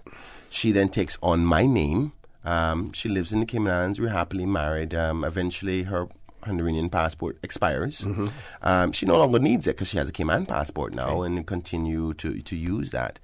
But the Cayman passport expires as well. Eventually, every passport expires. So she goes in for renewal to renew the passport. She now has the last name as Bryan, just like me. But her previous Honduran passport had whatever her last name was, to say Jane Lopez, but she's now Jane Bryan. When she goes in to renew that Cayman passport, the passport office is saying your passport on your Cayman passport has to be exactly the same name as your Honduran passport. Really? Yes. And what's the rationale? It's the UK's same name policy. Okay. Yeah. So whatever documentation you have in respect to travel, they all have to have the exact same name.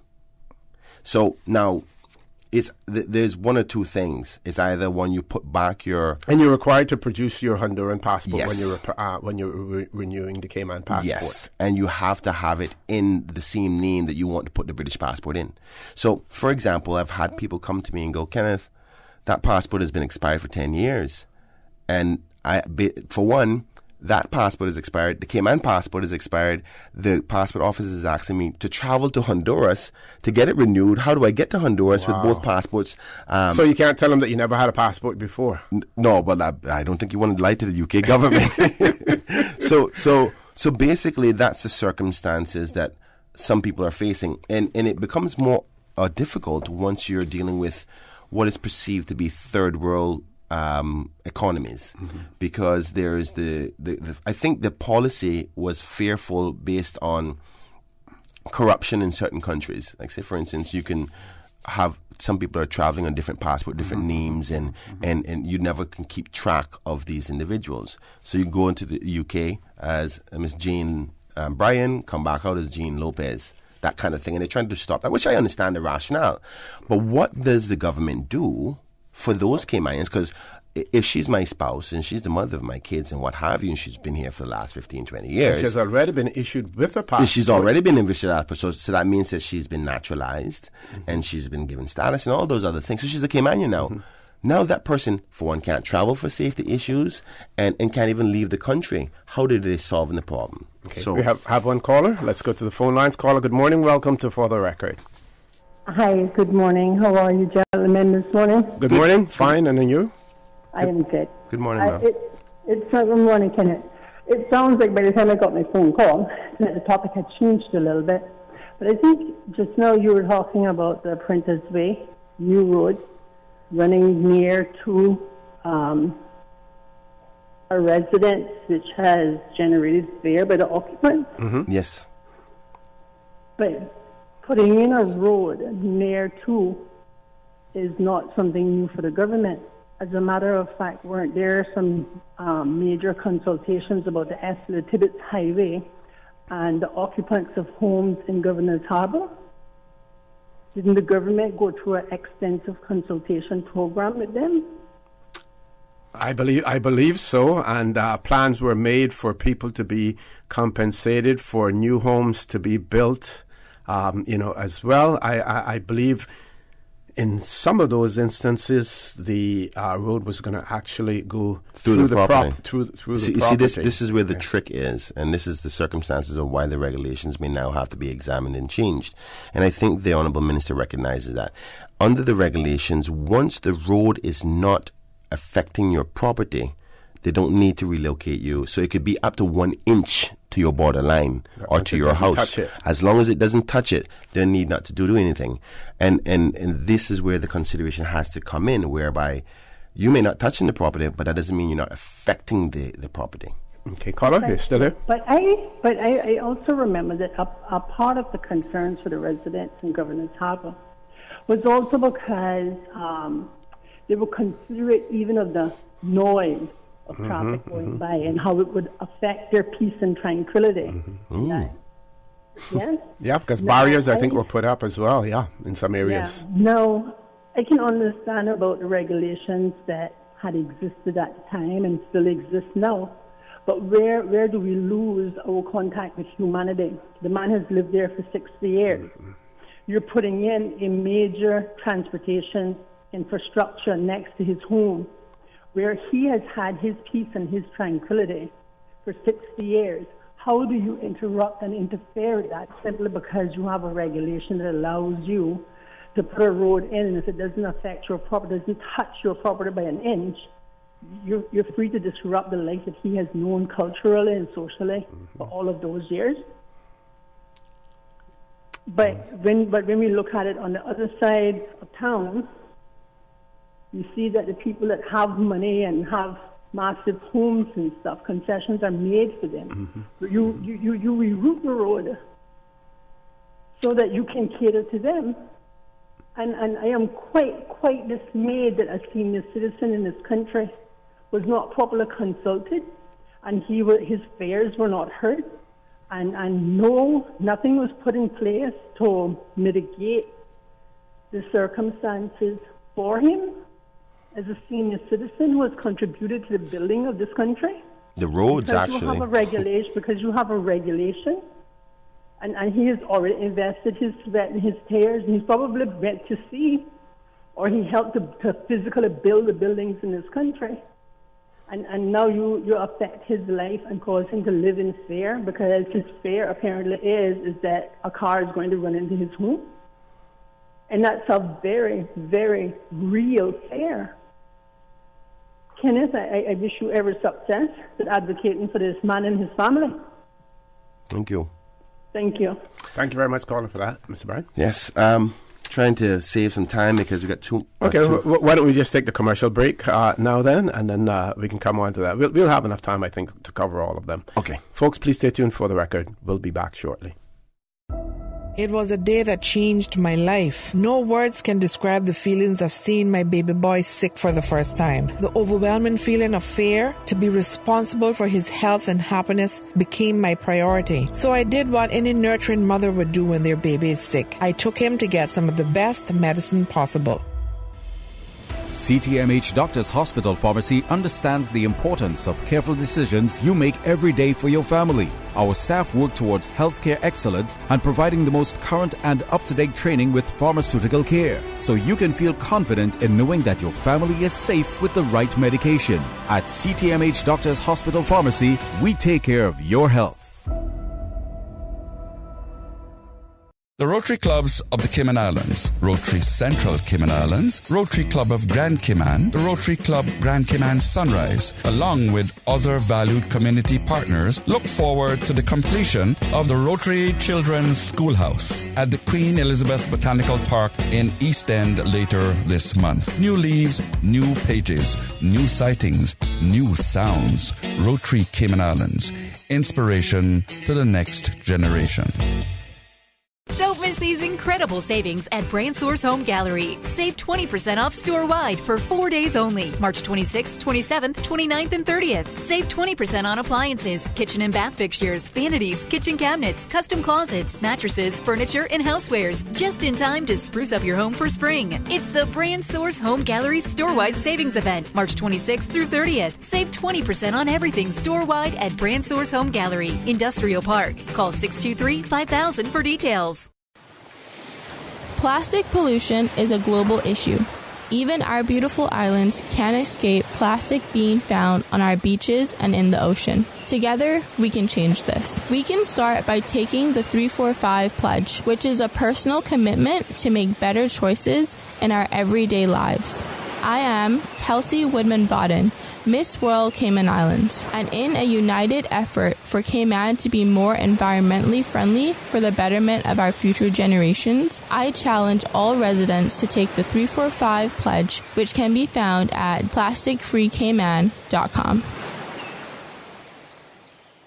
For the record, with Orrett Connor. Initiating system. For information that matter. For the record, with Orrett Connor. Continues right now on Radio Cayman. Good morning and welcome back to For the Record. In the studio with me, MLA Mr. Kenneth Bryan. Just want to remind you, our phone lines are open, and which is quite obvious. We're taking calls at the same time, but we also want to give Mr. Bryan an opportunity to complete enumerating the questions that he has for the Legislative Assembly. Mr. Bryan. Thank you so much. And I think that maybe I could be done by 9:30 to have some open lines for more callers. So getting straight into it, this next question is going to the Honourable Minister and Deputy Premier, Mr. Moses Kekernel, Minister for District Administration, Tourism and Transport. And the question is, can the Honourable Minister say how many cruise companies have committed to giving financing for the cargo and cruise port? Not going to get into too much more of that one, because there's expected to be some supplementaries on that. One question is for those, if you remember when I first started, I said that there was one question that was deferred by the Honourable Speaker, and I'm expecting it to be approved to hit the sitting of this House. But the question is, can the government say why a written submission was not given to the Foreign Affairs Committee, Select Committee, in respect to the topic of same-sex marriages and belongership? Now, I'm awaiting the Speaker's approval on the question or written reason as to why it's not been approved. But I'm hoping that it is going to be approved, and then it goes to the Honourable Premier, because I have yet to get a reason as to why they didn't send in a written reason. And it's a concern that a lot of us have and just don't understand why one wasn't written in. So that suffices the questions that I've submitted to the Legislative Assembly for this sitting of the House. And the deadline has passed, so no new ones can come so far. So if anything, I'll be submitting for the next sitting of the House. But I did get to submit a motion to the Parliament as well, and this motion is entitled to implement a 5-year strategic plan to select and train Caymanians for leading positions. And this is nothing new, Mr. Connor, in respect to my approach to leadership and governance and control of decisions for the future of this country.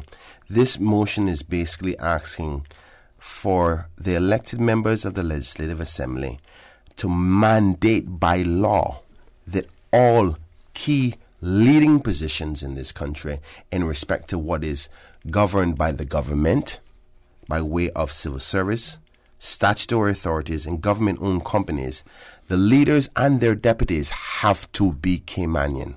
Now, the bottom line, let me just give you a narrative as to why I feel that way, and then I'll just read the technicalities of the motion afterwards. Okay. I believe that if you hold those key positions and you make these decisions, you ultimately shape the direction and the narrative of where we go as a country. And if you are not somebody who has a vested interest, and I say vested, I mean a commitment to this country, your attitude or approach to making a decision may not be as committed as examined and as filtered to make sure that you have the right decision or right answer before you make it. So bottom line, I want persons who are vested in this country, and I dare say the only people who are vested that much, not saying that there are other people who are not vested in the country, but as much as a Caymanian can only be Caymanians. And I say that those who are vested in the country, Caymanian, could be either born or been here for 40 years. As long as you meet the criteria as a Caymanian, then I think you should be allowed to have that power of shaping the direction of our future of our country. So ultimately, I want us to mandate by law that these key decisions and positions in the government, the civil service, statutory authorities, and government-owned companies have to be Caymanian. Because that way we can start preparing ourselves. Let me be careful how I say this. We should always have been in leadership roles to make the key decisions in the event we may ever be pushed in any corner. Because this motion is not about independence. It's about being in charge of our own affairs, regardless of what happens, regardless if this report didn't come. But I think I should just read the report so we can get an understanding as to what's happening, the motion itself. The motion reads, whereas there has been a recent report released by the Foreign Affairs Committee of the UK's Parliament suggesting that overseas territories, quote-unquote now, should plan to ensure that there is a pathway for all resident UK and British overseas territory citizens to be able to vote and hold elected office in the territory. And whereas the Honourable Premier has stated the willingness to consider independence if such a recommendation from the committee was agreed to by the UK Parliament, and whereas the makeup of the Cayman Islands civil service, statutory authorities and government-owned companies are not all occupied by Caymanians in leading positions, be it therefore resolved that the government considers implementing a 5-year strategic plan to select and train Caymanians to take all leading positions not already occupied by a Caymanian within the civil service, statutory authorities and government-owned companies by the end of the 5-year period. And be it therefore further resolved that the leading positions referred to in the previous paragraph would be in respect to the following titles: Chief Officers, Deputy Chief Officers, Administrative, Portfolio and Office level, Directors and Deputy Directors at all departmental levels, Chief and Deputy Chief Officers at department level, Chief and Deputy Chief Executive Officers at statutory authorities and government-owned companies, Managing Directors and Deputy Managing Directors at statutory authorities and government-owned companies, Commissioner and Deputy Commissioners at all department levels.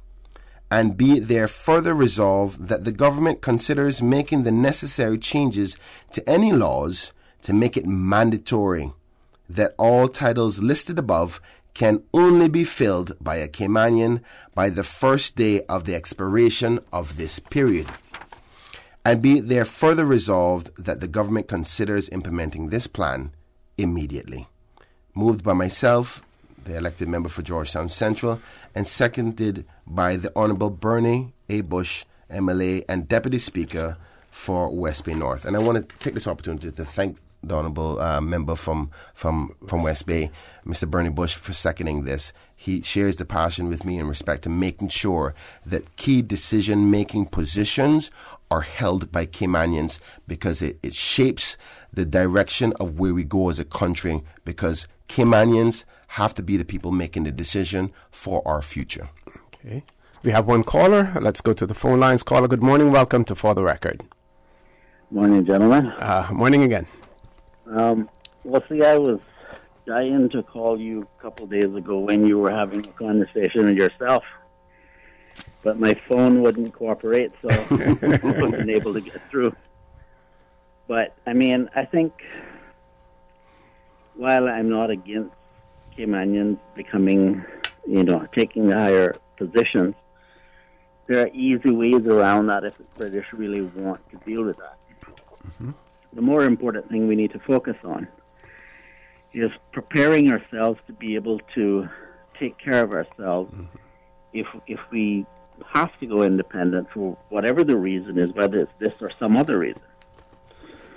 And I spent almost 5 days a week watching the House of Commons, and there are things that are coming our way that Caymanians are not prepared for. They're just simply not. It's gonna slap Caymanians in the side of the head like a ton of bricks. And Caymanians don't have the desire and the courage to stand up for ourselves the way that we used to. Mm-hmm. And if you watch how aggressive they are in the House of Commons, we're just simply not prepared. And they're not going to come, and they're not going to be aggressive. They're going to come with nice, flowery words, bring some wine, some chocolate, flowers. And, send a royal to visit us. Yeah, all that kind of stuff. You see, let me put it very bluntly. The UK is preparing to resume its position as an imperial power globally. Yep. Okay? Anyone who doesn't understand that and doesn't understand what it means to its colonies are delusional. Let me give you an example, right? They said recently in the House of Commons that when asked a question that the overseas territories will comply with a public registry of beneficial ownership by 2023, right? And that's only the beginning, because you see how Caymans resisted that in the beginning. Yep. All right. What's going to happen, Kenneth, is that what you're describing right now, we'll resist, but just over time, they'll find a way to massage it to become a reality. Right? And you have to understand that it's not going to be designed for our best interests. It won't. And anyone who thinks that this is a mutually beneficial arrangement is delusional. And I hope that, Kenneth, that you're successful in accomplishing being able to get some legislation in that regard. But I want to encourage you to encourage people to go far beyond that. Because just the fact that you have to feel like you have to apologize for having the conversation makes it obvious that the public is way behind on this subject. If it's not this issue today, it's going to be something else. It's going to be something else. And you know, one thing that really bothers me is when you have people, I'm not talking about people who can't afford it, right? But people who can afford it, at the last minute, 2 days before a hurricane, go into A.L. Thompson to get plywood to put on their window. Now, they can afford the shutters, you know, but they're not putting the shutters on as a contingency so that, you know, they don't have to deal with that fuss at the last minute. No. They can leave it to be a crisis. It's that kind of thinking that we need to rid ourselves of, because that will wipe us out. And when they come with sweet words, they're going to make it seem, they're going to divide and they're going to conquer, and they're going to say those who say things like what you hear me saying today, they're just conspiracy theorists, they're just haters, they're just this and they're just that. I really don't care what they say, quite frankly, because the way that I see Caymanians not standing up for their own rights, trust me, your rights will be gone under those circumstances. Thank you very much, caller. Take care. You have a great day. Folks, please stay tuned. We still have a half an hour left to go on For the Record with MLA Mr. Kenneth Bryan. The Rotary Clubs of the Cayman Islands, Rotary Central Cayman Islands, Rotary Club of Grand Cayman, the Rotary Club Grand Cayman Sunrise, along with other valued community partners, look forward to the completion of the Rotary Children's Schoolhouse at the Queen Elizabeth Botanical Park in East End later this month. New leaves, new pages, new sightings, new sounds. Rotary Cayman Islands, inspiration to the next generation. This Easter weekend, the Cayman Islands will welcome the rest of the Caribbean, and you do not want to miss it. Carifta 2019 takes place at the Truman Bodden Sports Complex from April 20th to 22nd. Watch the region's most talented track and field athletes compete and come cheer on your Cayman athletes. Get ready to raise your flags at the Caribbean's biggest athletic event this Easter weekend. It's Carifta 2019. Tickets start as low as $10. On sale now at caymancarifta2019.ky. See you at the games. Carifta 2019. It's all about unity and together. Get your tickets now at caymancarifta2019.ky. Brought to you by the Cayman Islands Government, CUC, Salt Technology Group, the Cayman Islands Athletic Association, DART, Miracle Broker, Maples Group, Pinnacle Media, World Gym, and Radio Cayman. For the Record with Orrett Connor. Initiating system. For information that matters. For the Record with Orrett Connor continues right now on Radio Cayman. Good morning, and welcome back to For the Record, Royal Wednesday with MLA Mr. Kenneth Bryan. Mr. Bryan, I want to take this opportunity to read a blog that I just located when I did some searching in relation to the use of the same name. And this is from a site called immigrationboards.com. And it says here, new policy regarding passport names for dual nationals. And this blog was posted on Tuesday, September the 20th, 2016, 9:06 p.m. Says, greetings all. In a couple of threads, people have described their trouble obtaining a British passport in the names of their choice, often their married names, because the passport office requires that all uncancelled foreign passports be sent in the original or in a full-color photocopy when applying for a British passport, and has been refusing to issue a passport in any name which is not identical to the one on the foreign passport because of a policy of enforcing one name for all purposes, with a stated aim of preventing fraud and crime through the use of multiple identities. We have discussed the futility of this at length. If a person can change the name on a foreign passport at will, then they can also change it again after applying for a British passport, thereby undermining the secured purpose of the policy. So if you can go back and change that your name at will from that foreign passport that you had, it doesn't serve the purpose. The writer then goes on to say, good news. Now, good news now, though. After more than a year of endless prodding, and this was in 2016, after more than a year of endless prodding by yours truly and hard work by various people in the House of Lords, the new passport name guidance is here, and it allows people to obtain a passport in the name of their choice if they can prove that their foreign citizenship doesn't allow them to change their name, and also demonstrate that they are now using their desired name for all. They're using their desired name for all purposes, which in Britain is easy.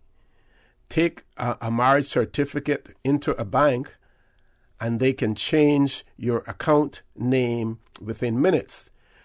The new policy specifies that in such cases, a note in the British passport will explain that the holder is also known by their other name on their foreign passport. Say, this also helps transgender people whose non-British citizenship doesn't recognize gender changes. Without further ado, here is the new name policy page, which contains two PDF documents. So the person so if you Google immigrationboards.com, you will find that blog, and then on there you have the information, in relation to it as well. So, well, OC, what you've highlighted there, and thank you so much for reading that, is that my concern that I'm, by way of the question that's coming to the minister, seems to have already been addressed. And if that is factual, if that there is a solution to the problem, it doesn't seem that the passport office here is aware of that solution, or that solution is not being offered to those persons who are being affected by it locally. Because what that is basically, what I understand by that, if that is factual, and I stand to be corrected if it's not. Yeah. But if you have to establish that the country that your original passport was from doesn't allow you to change your name. Yeah. So basically, I'm assuming then you just have to get a letter from that country to the passport office saying, listen, we don't allow them to change your name.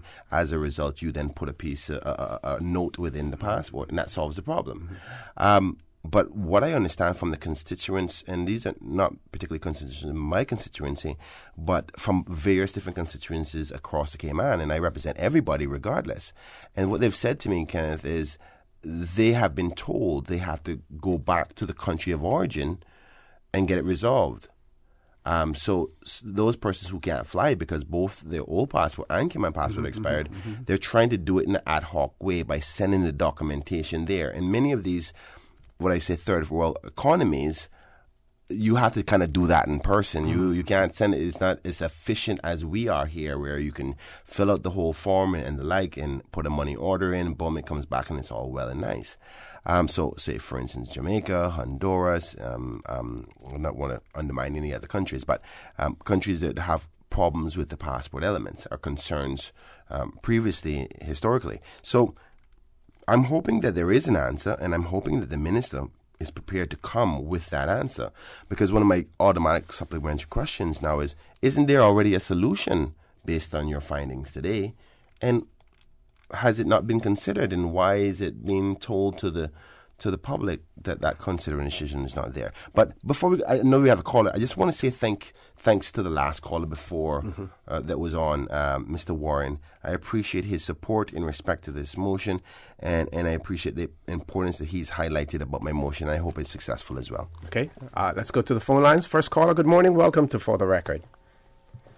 Good morning, Mr. Connor. Good morning, sir. How are you? Just fine. Good morning to you, MLA, Mr. Bryan. Good morning, sir. Here and all your backing for his people, so to speak. The passport thing, if you remember, I asked the question of why it was changed, and no one seems to have an answer. This passport is the property of the United Kingdom, Her Majesty's government in the United Kingdom. So this passport remains the property of the Crown at all times. There has to be a reason for it. That's what the new passport says. That's what every British citizen's passport says. The same thing in the fine writing. The born British national, generational, it says the same thing. I've looked at it. So we're the same people then. We're property of the Crown. The talk about independence.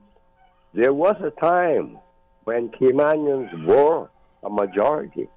When the time was with Mr. Ormond Panton and all the others, Mr. Warren, Mr. Buchanan Marin, and Mr.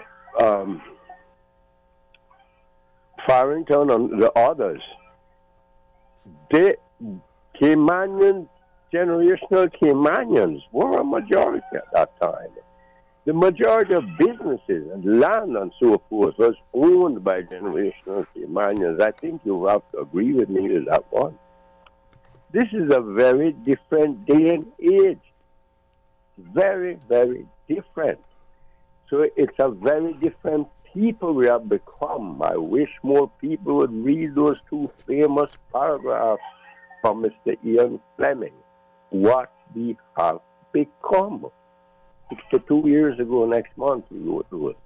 And Mr. Gerard, Commissioner Gerard, sort of said the same thing just a few years earlier on that.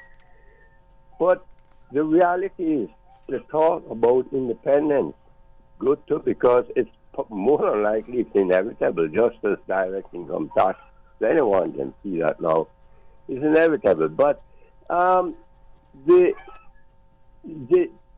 thing about preparing and what are you going independent for and for whom, it's a big question.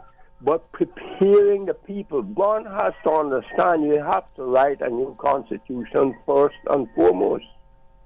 So when you're talking about putting these issues in place, Jamaica had the same problem where many of the high jobs in government were not held by generational Caymanians.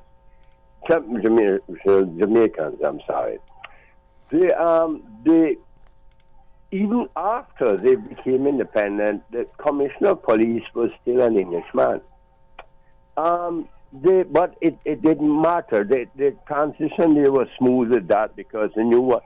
And you remember, the same people who are elected as government, if the decision is made and accepted by the people, whether it's by referendum, it doesn't really have to be, but that you go independent, you will have written the Constitution first, then you'd have to hold general elections, new elections, because the people who are there at the time of the transition are no longer a government elected in that nation now by the people of that nation. So there immediately has to be elections. It's not like you're going to get up tomorrow and say, well, now independent, premier and so. No, it will no longer be that way. There will be elections. It has to be. So they would be elected according to the new constitution, and therefore things would be quite different there. People will have to understand. We hear people being elected, and when they tell the people that we don't want you interfering with the police, we don't want you interfering in the elected, but you elect them to be your voice. So what should they do? Now they will have that if you were independent. The minister in charge of a particular thing will be the power. He will tell the chief secretary there what to do. It must be according to his agenda. The police force will listen to the minister in charge of justice or the interior, home affairs or whatever, and the prisons and so forth on the ministry, and they will tell them. They'll even tell judges sometimes what sort of agenda they have in mind. It has to be that way for you to be independent and for the people elected to be in control of your country. That's why you have elections. Under the system now, it doesn't exist that way. Caller, I want to thank you very much for that. We have only about 15 minutes and we still have about two or three callers on hold. Thank you very much. Caller, next caller, good morning. Welcome to For the Record. Hello, good morning. Good morning, how are you? Good morning. Good morning, Kenneth. Rambo Friedman speaking. Mr. Ozzy, 2 minutes. Sure. The call before with Mr. Husband, with the independence, right, is a real dead check, right? My whole theory, introspection of it, right? Like, Monday now,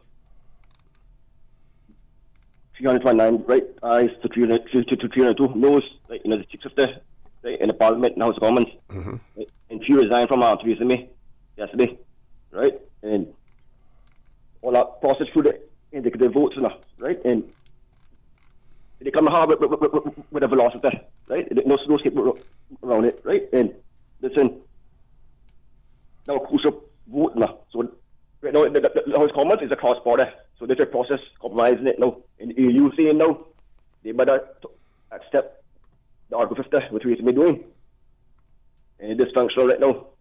So and how England operate now, the Bank of England, they operate through a monetary policy and the Treasury fiscal. So all I say now, you can be amicable about it. Okay, man, long term.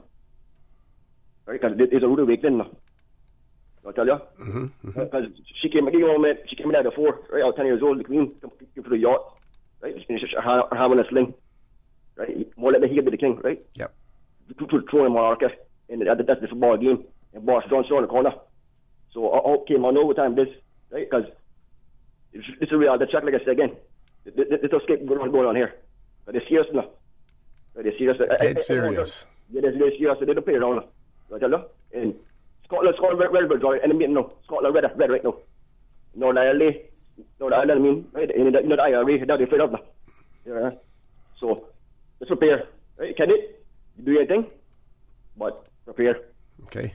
Thank you. Thank you very much, caller. Next caller, good morning. Welcome to For the Record. One more caller, Miss Susan? No call? No caller? Okay, Mr. Bryan? Yeah.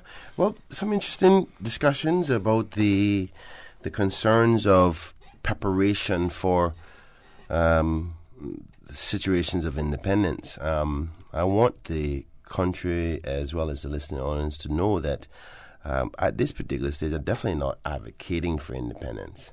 What I'm advocating for is preparation as well as being the key decision makers for whatever kind of future we will have. We have to be the persons in charge of making those decisions so we can mold that direction to the liking of our own.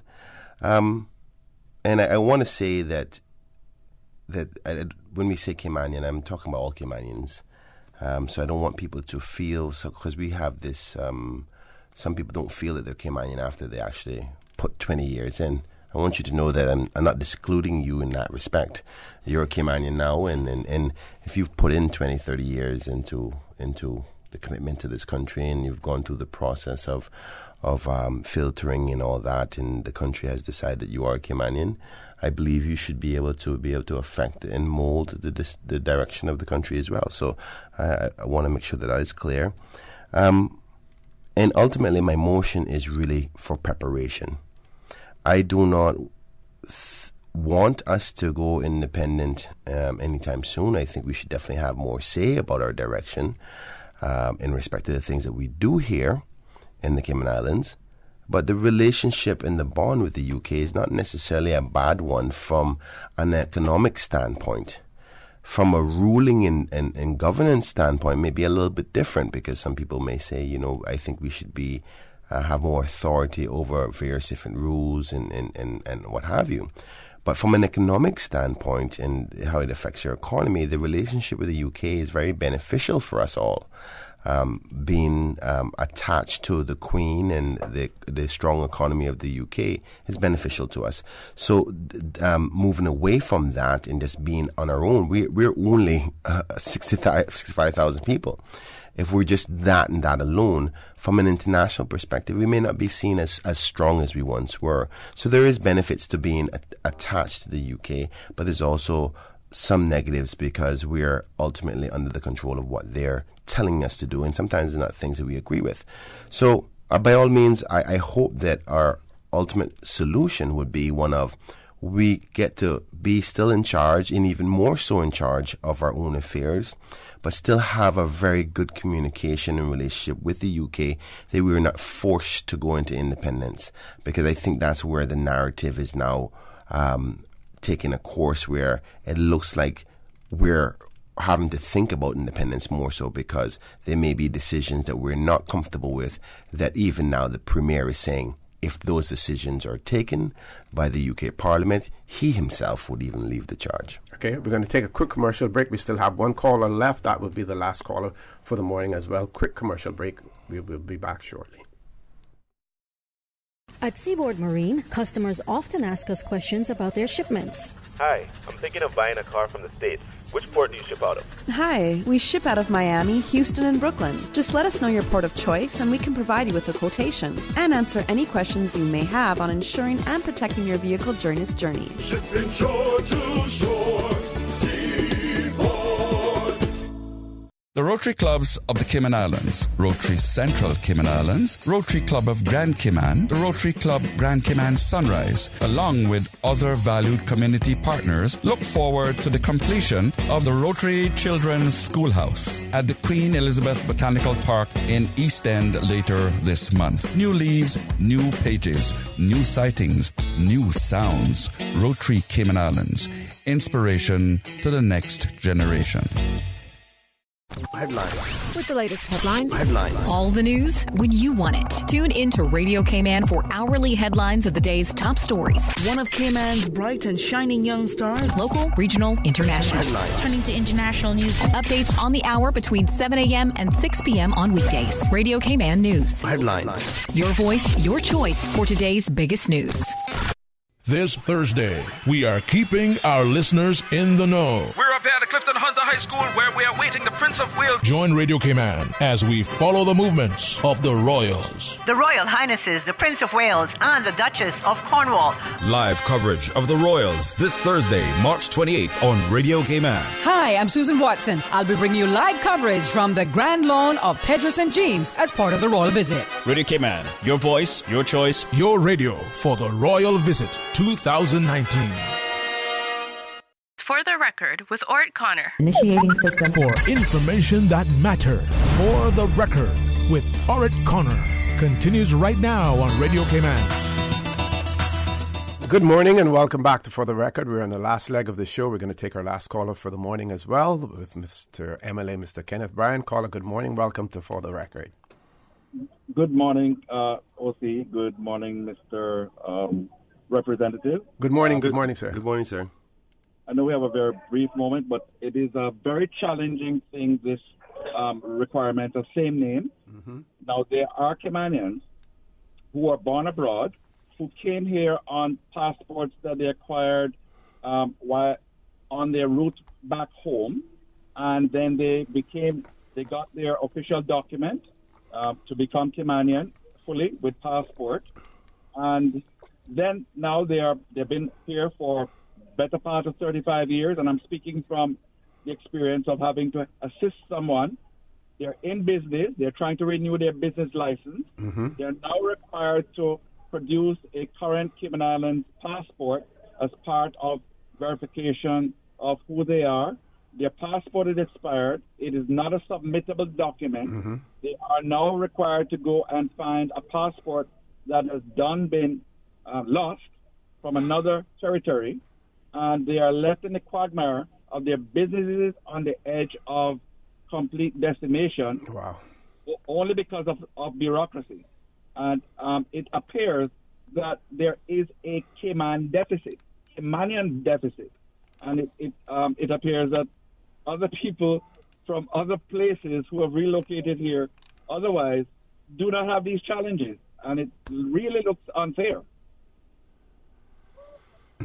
Caller, can you run that scenario by me again, please? Okay, because it's going to be Caymanian. Caymanian was born abroad of Caymanian parents, but born abroad back in the 50s. Right. Come here, had been on a previous passport. They're done with that passport, didn't renew it. Mm-hmm. Gotcha. Acquired their Caymanian status through all of the naturalization processes. Mm-hmm. Are about to renew their Cayman passport for the third time, and are told that they need to provide this other document, which they no longer have, and they can't produce it. They have a business license that they need to Has there been a change of name? No change. No change of name? No. Wow. That's a problem. But they are in this quagmire of not being able to renew their company license. They are in the quagmire of not being able to renew their Caymanian passport without getting this affirmation that's going to take quite a while from another territory. And it appears that the people who are on the bitter end of this are Caymanian. Mm-hmm. Yes. Mm-hmm. Well, caller, funny enough, that circumstance brings a new light to the scenario, because you're no longer talking about a new Caymanian by way of marriage and status, but you're talking about an actual descendant Caymanian, which the name would still be the same. Mm-hmm, mm-hmm. And what the requirement for the new renewal of the Cayman passport is not the name problem, but you having access to an old document that you no longer have in order to renew your new one, because both names are still the same. So, and continue to feed yourself through your livelihood. Yes, and then stop your business. That's a serious problem, and I'm glad you brought it up, because I was looking at it from the marriage perspective and change the name perspective. But you brought the problem of the other part, which is, if I don't have this old document and I no longer use it, am I obligated to find it, and how difficult that would present for you and then you and your business, as well as your travel. If you have an emergency, what do you do? So thank you, caller, for bringing that. Those will definitely be in the supplementary questions. Hopefully you did hear earlier on that I am submitted questions about this problem to the Honourable Premier, and hopefully they'll be prepared to answer those questions on behalf of the people. Okay, Mr. Bryan, any closing comments? Nothing other than thanking the callers for their participation this morning in respect to it. Hopefully I've edified the listening audience in respect to doing my job as an independent member of Parliament, and my commitment to representing the people of Georgetown Central and the Cayman Islands. So hopefully I can get some answers for some of these topical issues and contribute to the direction and decisions that make for everybody in the Legislative Assembly. I hope that everybody has an amazing holiday tomorrow, and I hope the Prince enjoys himself here. And I want to say, everybody, I love you all, and you have an enjoyable day. Remember to love each other and love yourselves. And thank you so much, OC, for allowing me on the show once again. Thank you for bringing in Mr. Bryan as well. I want to thank you, our listening and viewing audience, for allowing Radio Cayman, and by extension For the Record, into your homes, into your vehicles as you traverse the busy roads of the Cayman Islands, into your places of work, whether it be an office cubicle or if you're working in the outdoors. I also want to remind you that we are our brothers and our sisters keepers. There is always someone out there who's less fortunate than we are, and I ask you to extend a helping hand to them. If you can't do that, then I suggest you donate to a worthy charity, because we always want to consider those who need, not necessarily those who want or even those who crave. I say to you, have a great day. Continue to support your radio station, Radio Cayman. Join Sterling Dwayne Ebanks at 12:15 for Talk Today. Remember, changes in terms of road usage this afternoon from 2:30 to 7 o'clock around Owen Roberts Drive, the area of the airport, and road changes tomorrow as well. Parking for the Savannah area, Newlands area as well. And as usual, we ask the good Lord to bless these three beautiful, wonderful Cayman Islands. For the Record is brought to you by Vamped Motors, the only authorized Ford and Toyota dealership serving the Cayman Islands. Cayman Pharmacy Group, with a location in West Bay and professional pharmacy at CTMH Doctors Hospital. The Cayman Pharmacy Group has a location for you just around the corner. Seaboard Marine, with over 35 shipping ports, find your shipping solution by calling 949-4977 or visit seaboardmarine.com for competitive rates. And Rotary Central. For more than 110 years, Rotary members have used their passion, energy, and intelligence to take action on sustainable projects. Shaken yet standing firm. This is Radio Cayman in the Cayman Islands.